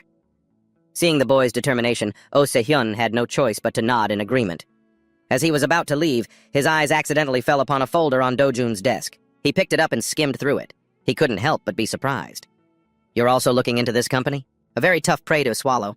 Their revenue last year reached 100 billion won, which is almost 800 billion won if converted to the current exchange rate. At that scale, they're already considered a large corporation." Do-jun nodded. "That's right. A company of that size can't be taken lightly." Oh Se-hyun continued his analysis, his eyes lighting up. "This company has an incredibly solid foundation linked to the information technology industry. And you know, the more IT booms, the stronger they'll become. Its future is limitless." Do-jun smiled and looked back at the file. On the cover were the words, "SoftBank." A thought flashed through Do-jun's mind. "Actually, I've had my eye on this company for a long time. I only asked him to create a list of recommendations out of respect. I never expected our thinking to align so perfectly." He probed, "What do you mean by tough to swallow?" "Oh," Se-hyun frowned worriedly. "I'm afraid they don't need any more investors. Besides, the founder of this company is no ordinary man. He's a 3rd-generation Korean-Japanese. Do-jun, of course, knew this person well. That's Masayoshi Son, the living legend of the venture capital world. The man who will write golden chapters in the history of global technology." "Do they have plans to go public yet?" Do-jun asked. "According to the information I have, not yet." Oh Se-hyun shook his head. Do-jun rejoiced internally. "Excellent. That means the opportunity is still wide open. Memories of his past life flooded back. Although he only vaguely remembered a few news snippets, he remembered one thing vividly. After SoftBank went public, its stock value grew wildly, more than 100 times its initial price. Dojun said calmly, "My grandfather used to teach me that everything in this world has a price. What matters is how each person values it. If you can meet their expectations, they'll sell immediately." Oh Se-hyun listened intently, waiting for his young boss's next move. "So how much are you planning to offer them?" he asked. Dojun cleverly passed the ball back to his uncle. "What do you think, Mr. Oh?" Caught off guard by the question, Oh Se-hyun thought for a moment, then held up 5 fingers. 5 times its current valuation. At this price, after they IPO, we could make about a 30% profit margin, right from the first wave. Dojun shook his head and smiled lightly. "If it's only 5 times, I'm afraid they won't even bother to glance at our proposal, Mr. Oh." Oh Se-hyun scratched his head, looking puzzled. "But that's already a very high offer. I'm sure many other investors would only dare to propose that much. If we offer any higher, the risk would be too great. It wouldn't be worth the investment at this point." Only then did Dojun reveal the confidence of someone who holds the future. "Then all we have to do is offer more than all of them." Seeing the boy being so cryptic, Oh Se-hyun started to get impatient. "So how much do you want to offer?" Dojun looked him straight in the eye, his voice clear. "I predict their stock value will increase 100-fold. So I'm considering offering them 50 times their value right now." "What?" Oh Se-hyun looked as if he'd been struck by lightning, his mouth agape, speechless. The number 50 times. It sounded like a mad joke from a lunatic. But Dojun remained calm, as if he were just discussing the weather. "Don't be so shocked, Mr. O. Martin Computer already grew 100-fold, didn't it? Is there any reason SoftBank, a future giant, couldn't achieve the same?" This time, Oh Se-hyun was truly terrified. He tried to argue against it. "But what if it fails? SoftBank isn't a company that makes products like Martin Computer. They're just a distribution and investment company. 100-fold? It sounds too fantastical. If we're wrong, we could lose everything. This is too risky. It's no different from gambling." Dojun smiled, recalling the image of the powerful billionaire from the future, and said in a meaningful tone, "You can't get your opponent to the negotiating table if you don't have cards strong enough in your hand. When you play a hand, you have to be able to see the outcome, victory or defeat. Isn't that right, Mr. O? No one plays cards alone." Hearing such profound philosophy coming from the mouth of a child not even 12 years old, Oh Se-hyun couldn't believe his ears. How can this boy think so deeply and on such a high level? Could this be the power of the chaebol blood flowing through his veins? His faith in the Jin family's innate business intuition made Oh Se-hyun decide to let go of his skepticism. He stood up and let out a breath. "All right, since you seem to be protected by the god of fortune, I'll bet on you this round. Let's do it your way." He started for the door, but then stopped and turned back with a serious look. "But Dojun, a passion for gambling will lead a man to ruin. Take this to heart." Dojun was a little surprised, since he hadn't touched gambling in this life. But understanding his uncle's good intentions, he smiled reassuringly. "Don't worry, Uncle. This will be my last risky gamble. Until I become an adult." Hearing this, Oh Se-hyun smiled with satisfaction and turned to leave, leaving Dojun with his plans for a future empire. The next morning, at Dojun's private residence, Oh Se-hyun walked in with a thick stack of files in his hand. He smiled and said, "I've completed the contracts to buy 5 million shares, 35 times the initial amount. Now it all depends on your luck." Oh Se-hyun seemed at ease, and Dojun responded with a reassuring smile. "Don't worry, Uncle. Everything will be fine." Seeing Dojun sipping a glass of milk, Oh Se-hyun didn't forget to probe. "So have you decided to sell all the shares in Martin Computer?" Dojun smiled faintly and nodded. "We've made 100-fold profit. There's nothing to regret. After settling the Martin Computer shares and investing in Power Hand, you can have full control over managing the remaining capital. Next year, I'll be in high school, and I want to dedicate the next 3 years to focusing completely on my studies." Oh Se-hyun was surprised that a student could speak of giving up money so easily. He burst out laughing. "This is the first time I've heard a kid talk about studying hard and actually found it believable. With your record of being at the top of your school, you must be aiming for S University, probably the Economics or Business Administration department, right?" Contrary to his prediction, Dojun replied, "No, sir. I plan to enter the law department." Oh Se-hyun was surprised. "The law department?" Dojun explained. "Yes. I'm already surrounded by the most brilliant businessmen in Korea, like grandfather and you, Uncle, who studied business in England. If I study business too, what would make me different? So what do you think you'll learn from law? Are you planning to become a prosecutor?" Oh Se-hyun was still puzzled. "Of course not," Dojun replied calmly, making Oh Se-hyun even more confused. "I just want to prove myself." "Prove what?" he asked insistently. Dojun calmly explained, "To show everyone that a third-generation chaebol heir isn't just about making money. Although the major families often have someone get into S University, no one has ever been capable enough to set foot in the law department." Hearing this steely determination, Oh Se-hyun couldn't help but shudder in awe. Among all the Chaebol descendants, none had ever been brilliant enough to pass into the law department of S University. When the chairman heard his precious grandson's words, he was so stunned, he nearly fell backward. He suddenly remembered the boasts of Chairman Hyun of the Cell Group at a Federation of Korean Industries meeting. His eldest grandson getting into S University had become a hot topic. Even though everyone secretly understood the tricks that were used, he never stopped bragging, infuriating many. It was said that besides his private secretary, he also dispatched 10 reporters from the press and the Ministry of Economy to S University.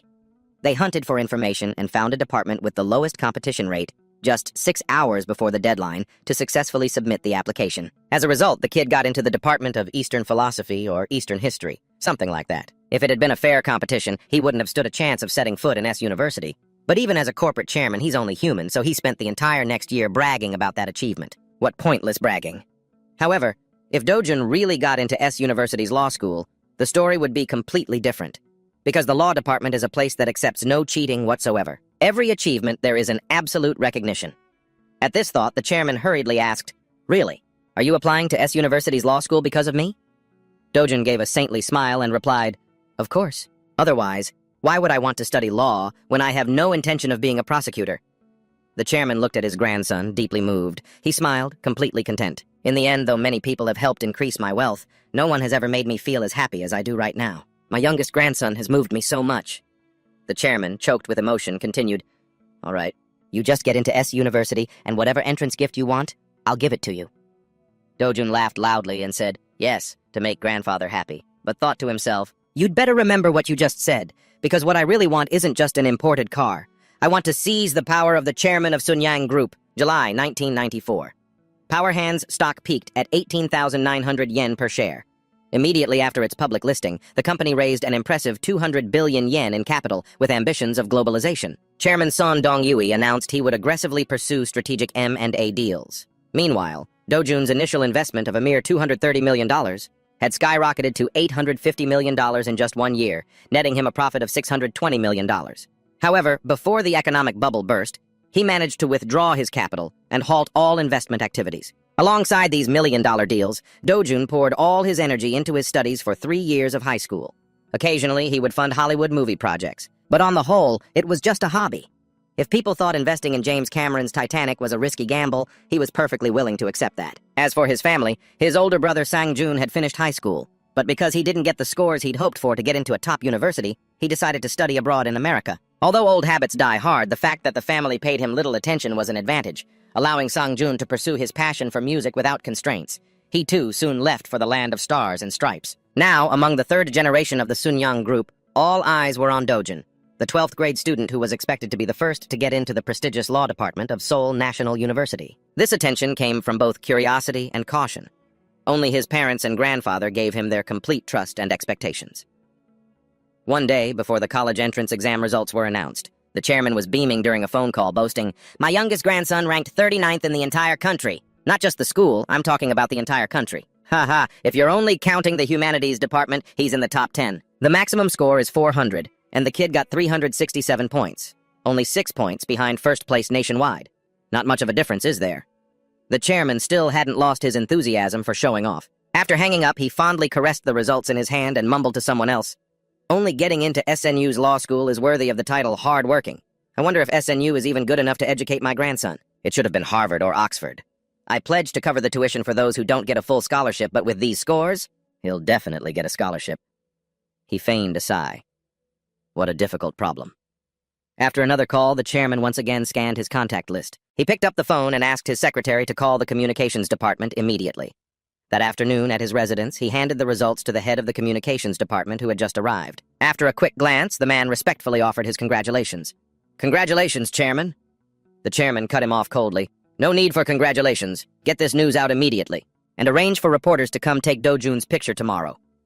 The head of communications was confused, not understanding. The chairman continued, "Can't you see what's going on? What will people think? The rumors are that the chairman's children and grandchildren only get into prestigious schools using money and connections.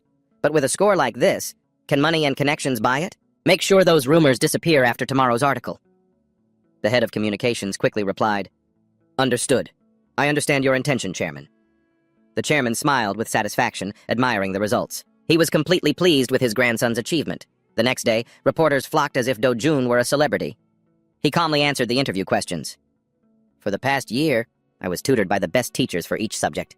He unintentionally revealed the cost, a figure equivalent to a reporter's salary for 15 years, leaving everyone stunned. His parents, standing beside him, felt embarrassed for their son. Being so rich, Do-jun didn't realize his words were causing a reaction, making everyone fall silent. He asked back, "What's wrong? Are you afraid that the grandson of the richest man in Korea only knows how to study from textbooks?" A reporter replied, No, it's not that."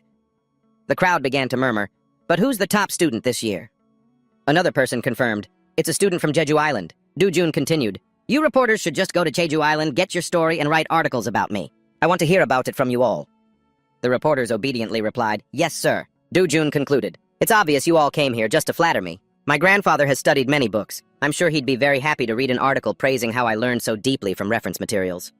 Do-jun's interview had just ended. Amidst the reporter's bewilderment, only his father, Mr. Jin Junki, stood silently to the side and let out a soft laugh. It was the night of the New Year's kickoff in 1997 at the Sunyang Group. In the loud and bustling atmosphere of the celebratory party, amidst the elite crowd, Do-jun was quietly sipping a glass of fine wine. Suddenly, a familiar figure approached. Well, little brother, I heard you've been making some big waves lately." It was Sung-jun, his older brother. His voice had a hint of sarcasm, but he appeared friendly on the surface. "I saw the interview." "Congratulations!" Sung-jun held out his hand for a handshake. Do-jun, with a bright and happy expression, returned the handshake. "Thank you, brother. Congratulations on your return to the country, too." The moment their hands touched, Sung-jun leaned close to his brother's ear, his voice turning into a calculated whisper. "The future head prosecutor. I'll be passing on the legal inheritance rights to you. So you'd better watch yourself." Do-jun maintained his innocent look and replied in a cheerful tone, "The head prosecutor, of course, has to support the man who's about to become the chairman of Sunyang, you, brother. As for me, I'm about to become a lawyer specializing in M&A. Sung-jun was taken aback, caught off guard for a moment. "M&A? Who said that?" "Grandfather," Do-jun replied nonchalantly. "He didn't say it explicitly, but he said if I'm studying law, it's better to be a lawyer than a prosecutor."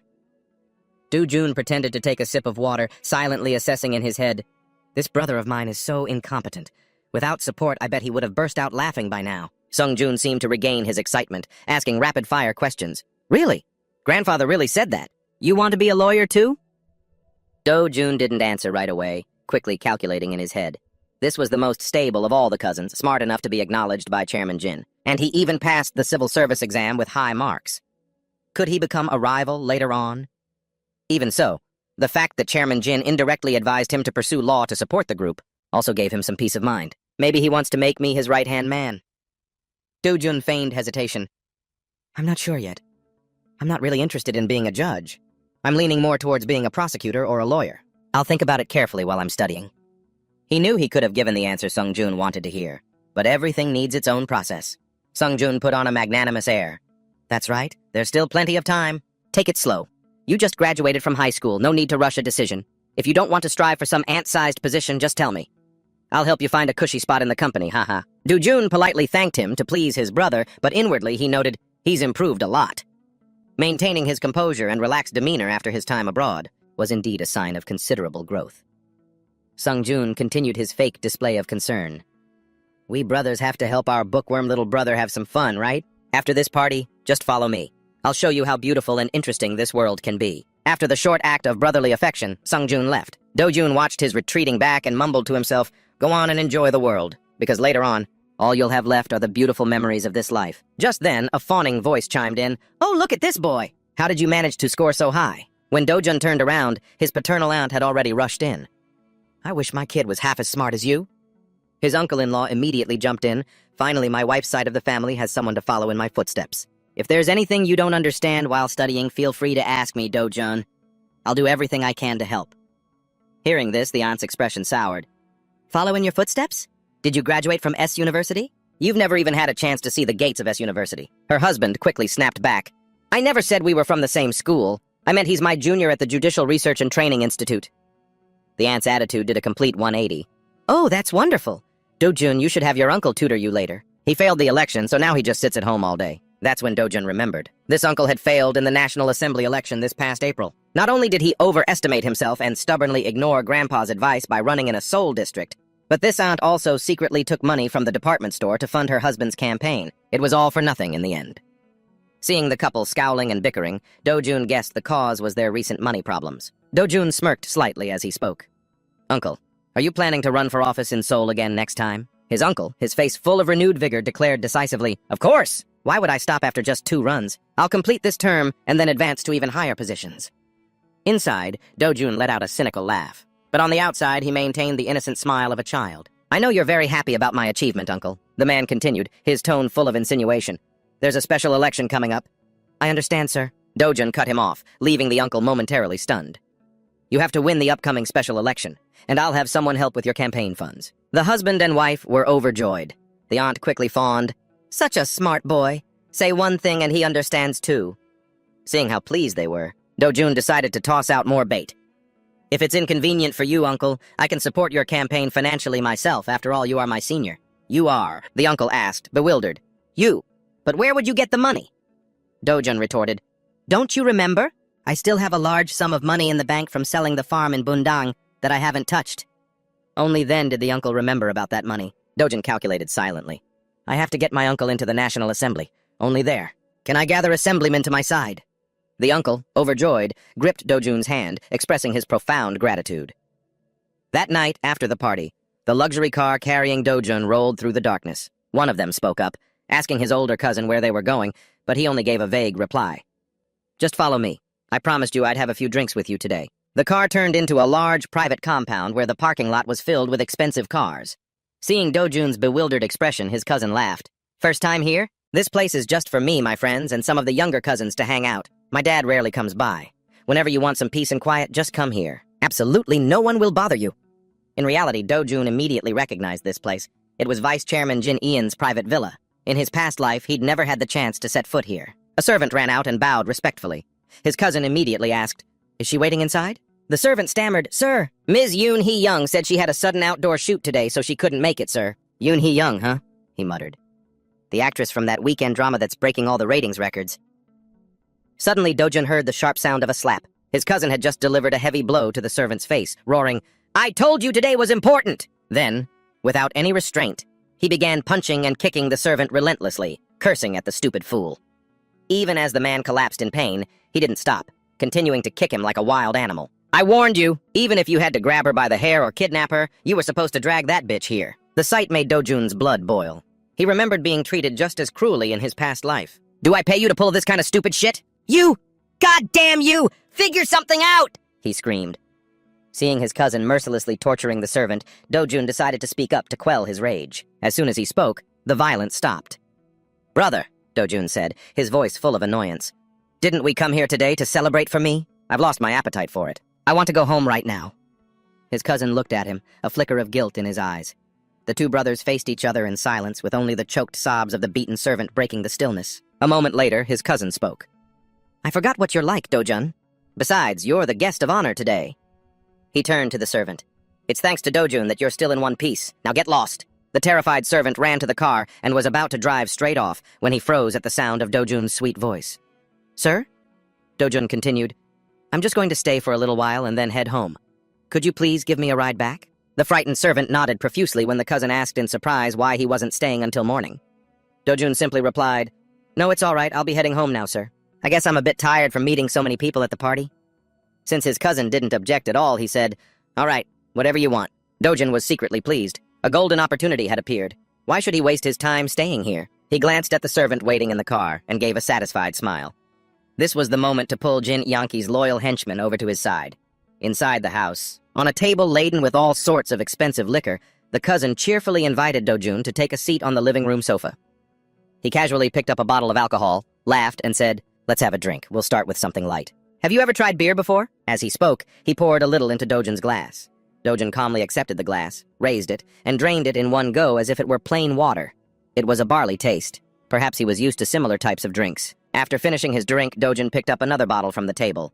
The surprised cousin praised him. "Wow, you can really hold your liquor. And you even know proper drinking etiquette, too." While pouring the drink, Do-jun asked a question that stunned his cousin. "By the way, there's something I'd like to ask you. In your opinion, would it be more beneficial to you if I became a prosecutor or a lawyer?" The cousin clearly didn't grasp the intention behind the question, but Do-jun knew for sure that no matter how he thought about it, he would only see him as a kid trying to act grown up. He raised his glass and also drained what Dojun called that barley smoothie. Grandfather has hat akch by his side, he began in a fake, serious tone. And next to your father, there are also close associates like Lee hat akch. He placed the empty glass on the table and continued. But they're just outsiders. We may be cousins, but we brothers need to stick together. Dojun feigned a stunned look. Brothers? The cousin responded with an awkward, friendly smile. Exactly. He continued to pour beer while Dojun, still confused, couldn't understand his true intentions. The cousin added, When I lived in Europe, no matter how much loyalty my subordinates showed, the truth is still the truth. He flashed a smile that hid a venomous intent. Everyone has their own agenda. At that moment, Dojun found it utterly ridiculous. This guy had tried to build an image of not being a suspicious person, yet he was blaming circumstances for his own nature of not trusting anyone. The cousin continued, Just think of it this way. The gap between the one who gives money and the one who receives it is vast, almost impossible to bridge. But brothers are different. Family isn't a transaction. It's about sharing all the sweet and bitter moments. Holding the glass in his hand, Dojun found those words absurd. If he were the Jin Dojun from his past life, perhaps he would have believed these things. But not him, not now. He knew very well that it was this very cousin who had sent his own younger brother, Jin Ejun, to prison to monopolize the assets. The cousin continued his act. Don't you know what's best for me? Actually, from the very beginning, I never cared about you passing the exam or anything else. Why wouldn't you care, sir? Dojun asked. The cousin maintained his fake, sincere expression. That's right. No matter what you do, I will always be by your side. I will help you become the number 2 person in the corporation. Hearing this, Dojun just curled his lip into a cold, derisive smirk. Among all the cousins, you're the only one I trust. The others are all useless, even when they grow up. They won't be capable enough to run the company. I need someone smart like you by my side. Dojun analyzed internally. Is he seeing me as a rival, or does he want me to be his right-hand man? Just then, a voice called from the entrance. Oppa! Dojun sat still, maintaining his perfectly innocent expression. 2 scantily clad women walked in and greeted them. The cousin replied, Ah, you're here. Dojun recognized them as familiar faces who often appeared in movies and on music shows. The 2 girls spoke in a sickly, sweet tone when they saw him. Oh my, is this the first time I'm meeting this gentleman? Suddenly, Dojun shot to his feet. Everyone looked at him in surprise. He replied, I mentioned earlier that I was feeling a bit tired, so I'll be taking my leave now. The cousin acted understanding. All right then, I'll call you later. He watched pensively as Dojun's figure left. As soon as he was out of the room, Dojun hastily loosened his tie and let out a long, relieved sigh. I had to hold that in for so long. This is the first time I've had a drink in this body. So I'm a little dizzy. Luckily, getting some fresh air helped. The driver was still waiting in the car. When Dojun approached, he saw the man had fallen asleep, a scratch still visible on his cheek from the previous beating. Dojun felt a pang of sympathy. Making a living really isn't easy.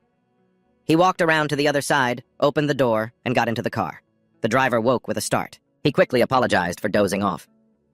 Dojun replied just as quickly, I'm sorry for making you wait so long. No, you shouldn't say that. Please, sit in the back and be comfortable. I'm not some rich young master or a high-ranking official. It would feel awkward to sit in the back. Please, just drive. Dojun was insistent. The driver was surprised, but quickly replied, Yes, sir, and focused on driving. The car slowly rolled away from the house. In the quiet of the late night, the car glided down the highway like an arrow piercing the darkness. The driver politely offered to turn on the radio, but Dojun gently refused. He spoke with a surprisingly cold tone. Why do you call me young master? It's so jarring. The driver was flustered, not knowing how to respond to the sudden question. Dojun didn't wait. He continued to probe. You work in the strategic planning department, don't you? This assertion made the driver jump. Dojun explained, his tone as calm as if he were discussing the weather. I talk with my grandfather often. I know that the planning department is divided into 2 streams. One for the elites who graduated from prestigious universities, specializing in planning strategies for the entire corporation. Meanwhile, the other group, those with more humble origins, are only tasked with cleaning up the messes made by the family's children. Hearing this, sweat began to bead on the driver's forehead. His hands trembled so much he nearly lost control of the steering wheel. You're definitely in the second group, Dojun added, his voice full of insinuation, just like Hyun-woo's from his past life. The direct jab at his past and status made veins bulge on his clenched fists, resentment etched deep into his face. Noticing the suppressed humiliation, Dojun suddenly changed his tone to one of feigned comfort. Actually, you're luckier than those elite students. The driver was completely baffled by this incomprehensible compliment. Just look at the chairman's age, Dojun continued, as if giving a lecture on macroeconomics. He's almost 80. He doesn't have much time left. When he passes away, 3 uncles and an aunt will start fighting to tear Sun Yang apart, and you can be sure the vice chairman will use every trick he can to seize everything. The driver couldn't understand why a child was sharing these internal secrets with him. Dujun concluded nonchalantly. By then, the secrets you hold about this family will be a priceless asset. You could sell them for a fortune. That's an amount of money those elite graduates in the business department could only dream of earning in their entire lifetime. Suddenly, the driver exploded, yelling at the boy, "Just who are you? What are you getting at?" That sudden drop in respect immediately triggered Dojun's fury. "Don't you use that tone with me. I don't like it. Just drive." The driver's face immediately went pale. He fell silent, completely subdued. "I'm a little tired. I'm going to rest my eyes for a bit." Dojun commanded, "Wake me up when we get home, you hear?" Although he was resentful about being ordered around by a kid, the driver had no choice but to obey. The car sped up again, taking the young master back to the mansion. 1997. Hanbo Group, the steel symbol of the West Coast in Gangjin County, collapsed spectacularly. Once an empire ranked 9th in credit management and 14th in assets, owning 22 subsidiaries nationwide, Hanbo was now reduced to ashes.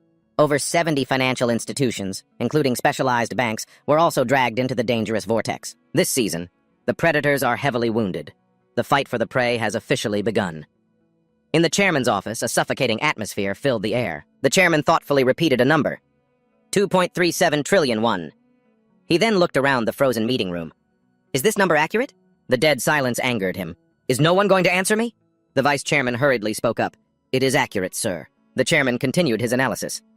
"If Hanbo is worth that much, Daeyang Group will certainly bid at 2.37 trillion won. Moreover, Daeyang already has steel-making technology. That makes their advantage even greater. So, how much should Sunyang offer?" Again, there was a dreadful silence. The chairman singled someone out. "Department head Jin Dongjung, what do you think?" Jin Dongjung quickly replied, 1.8 trillion won, sir." "Why?" the chairman growled. "Because that is the maximum limit Sunyang Group can manage at this time." "So you're saying we should just lose to Daeyang?" The entire meeting room hurriedly chimed in. "We shouldn't take on more debt to invest right now. A price of 1.8 trillion is reasonable. We shouldn't let our rivalry with Daeyang cause Sunyang to lose its way." The chairman slammed his hand on the table. "This is a public auction. Of course it's a battle of money." Jin Dongjung countered, "We have to show them that Sunyang acquiring Hanbo will create the most powerful synergistic effect. Daeyang already has the technology, so their synergy effect will be significantly diminished." The vice chairman frowned, but remained silent. The chairman ordered decisively, "Then we must draft a report, demonstrating Sunyang's synergistic power upon taking over Hanbo. It must be so perfect that it moves the appraisal committee. Just as department head Jin said, I'm giving you all 1 week to prepare." Then he asked again in a challenging tone, "Does anyone else have a different opinion? Is 1.8 trillion won really our only option?" In the meeting room, tense as a drawn bowstring, a bold voice suddenly rang out, shattering the heavy silence. 2.5 trillion won. This shock left the vice chairman and his son completely frozen. The entire room fell silent. No one dared to speak. Chairman Jin, his eyes sharp as ice, turned to the person who had just proposed the price. "Your reasoning?" The speaker was the CEO of the construction company, a subsidiary of Sunyang. He hurriedly replied, "In terms of bonds, there's no significant difference between Daeyang and Sunyang. Therefore, it doesn't really matter which group takes over Hanbo. We need to bid more aggressively than necessary to avoid any talk of unfairness in this deal." Hearing this, the vice chairman and his son began to look openly displeased. The chairman pressed on, asking about the source of funds for the outstanding amount. The director explained, "Sunyang Construction currently owns a plot of land with potential for a condominium project. We can mortgage this land to raise about 700 billion won." The chairman frowned. "And the other 700 million, where will that come from? We can't just sell off the apartments that have already been built on that land. The construction company will be responsible for handling that part discreetly." "The chairman doesn't need to worry," the director affirmed. Inwardly, the chairman felt a quiet satisfaction. This was the answer I was looking for. This solution doesn't just solve the immediate problem, but it also shortens the process. If any legal risks arise, all responsibility will fall on Director Hong, with no connection to me at all. He wouldn't even have to lie and say he knew nothing, because it would be the absolute truth. Still, the chairman deliberately prodded, "Director Hong, you seem very confident about that 700 billion won. That's not a small amount of money that can be picked up just anywhere." Director Hong immediately panicked, waving his hands. "Mr. Chairman, what are you implying, sir?" Meanwhile, the vice chairman was silently calculating his own potential gains. The next day, at the chairman's residence, a secretary reported, "Just as you predicted, sir, Daeyang has bid 2.3 trillion won." Chairman Jin smiled triumphantly. "Classic Daeyang. Chairman Ju never was one for petty tricks." The secretary hesitated. "But sir, are you really going to spend 2.5 trillion won?" "You don't want me to?" the chairman asked in return. "If we do that, the entire group's liquid capital will be strained for a long time," the secretary warned. Chairman Jin turned to Do-jun, a knowing smile on his face. "Do-jun, what do you think? Is there really no other way to solve this besides using cash?" He paused, silently waiting for the correct answer from his grandson. Du Jun gave a knowing smile. This grandfather of his. His dark intentions were plain as day, yet he still loved to put on a show. Even so, he still feigned politeness. Could you give me a hint, grandfather? Chairman Jin offered a metaphor. Even if you're just selling a sapling, you have to sell it to someone who intends to raise it. Who would want to sell it to someone who just wants to use it for firewood? Upon hearing this, Do Jun had a sudden realization. The secretary also quickly grasped the intention and hurriedly asked, Chairman, are you saying that Dayang only wants to acquire the assets and then sell everything off? What does Dayang have to do with this deal? The chairman waved it off. You just need to think from the perspective of the one who raises and sells the tree. The secretary breathed a sigh of relief. Chairman Jin turned back to Do Jun. Is that hint enough for you? Yes, it is, Do Jun replied, then continued. If Dayang acquires them, they'll build apartments on Hanbo's land and liquidate it. The machinery from the steel factory will be exported. That way, the Hanbo Steel Group will disappear completely. In contrast, the Sunyoung Group, which has just ventured into the steel industry, will strive to restructure Hanbo to prove themselves to everyone. Chairman Jin smiled proudly. Well, it seems I might have given you too much of a hint. Du Yun silently calculated whether this method would be effective.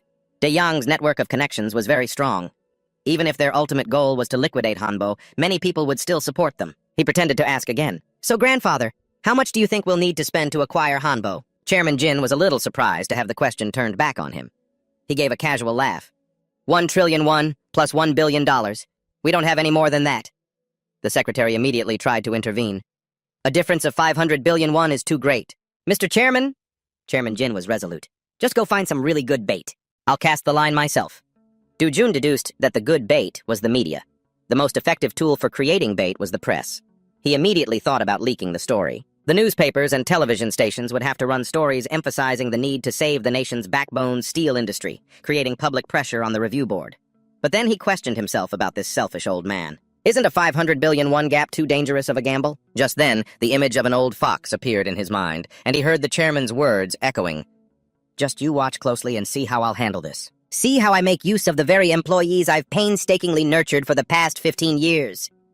Du Jun suddenly understood his grandfather's entire ruthless plan. When the meeting ended, the chairman called Do Jun over and asked kindly, Tomorrow is the school's opening ceremony, isn't it? I've already spoken with the principal and the dean. You should stop by the school occasionally and invite them for a meal. Turn them into people who can support you when needed. Du Jun obediently took his grandfather's lesson to heart. The chairman continued, There will be someone on standby outside to help you with small tasks. I've chosen someone intelligent enough for you to trust. Du Jun feigned delight and exclaimed, Thank you, grandfather.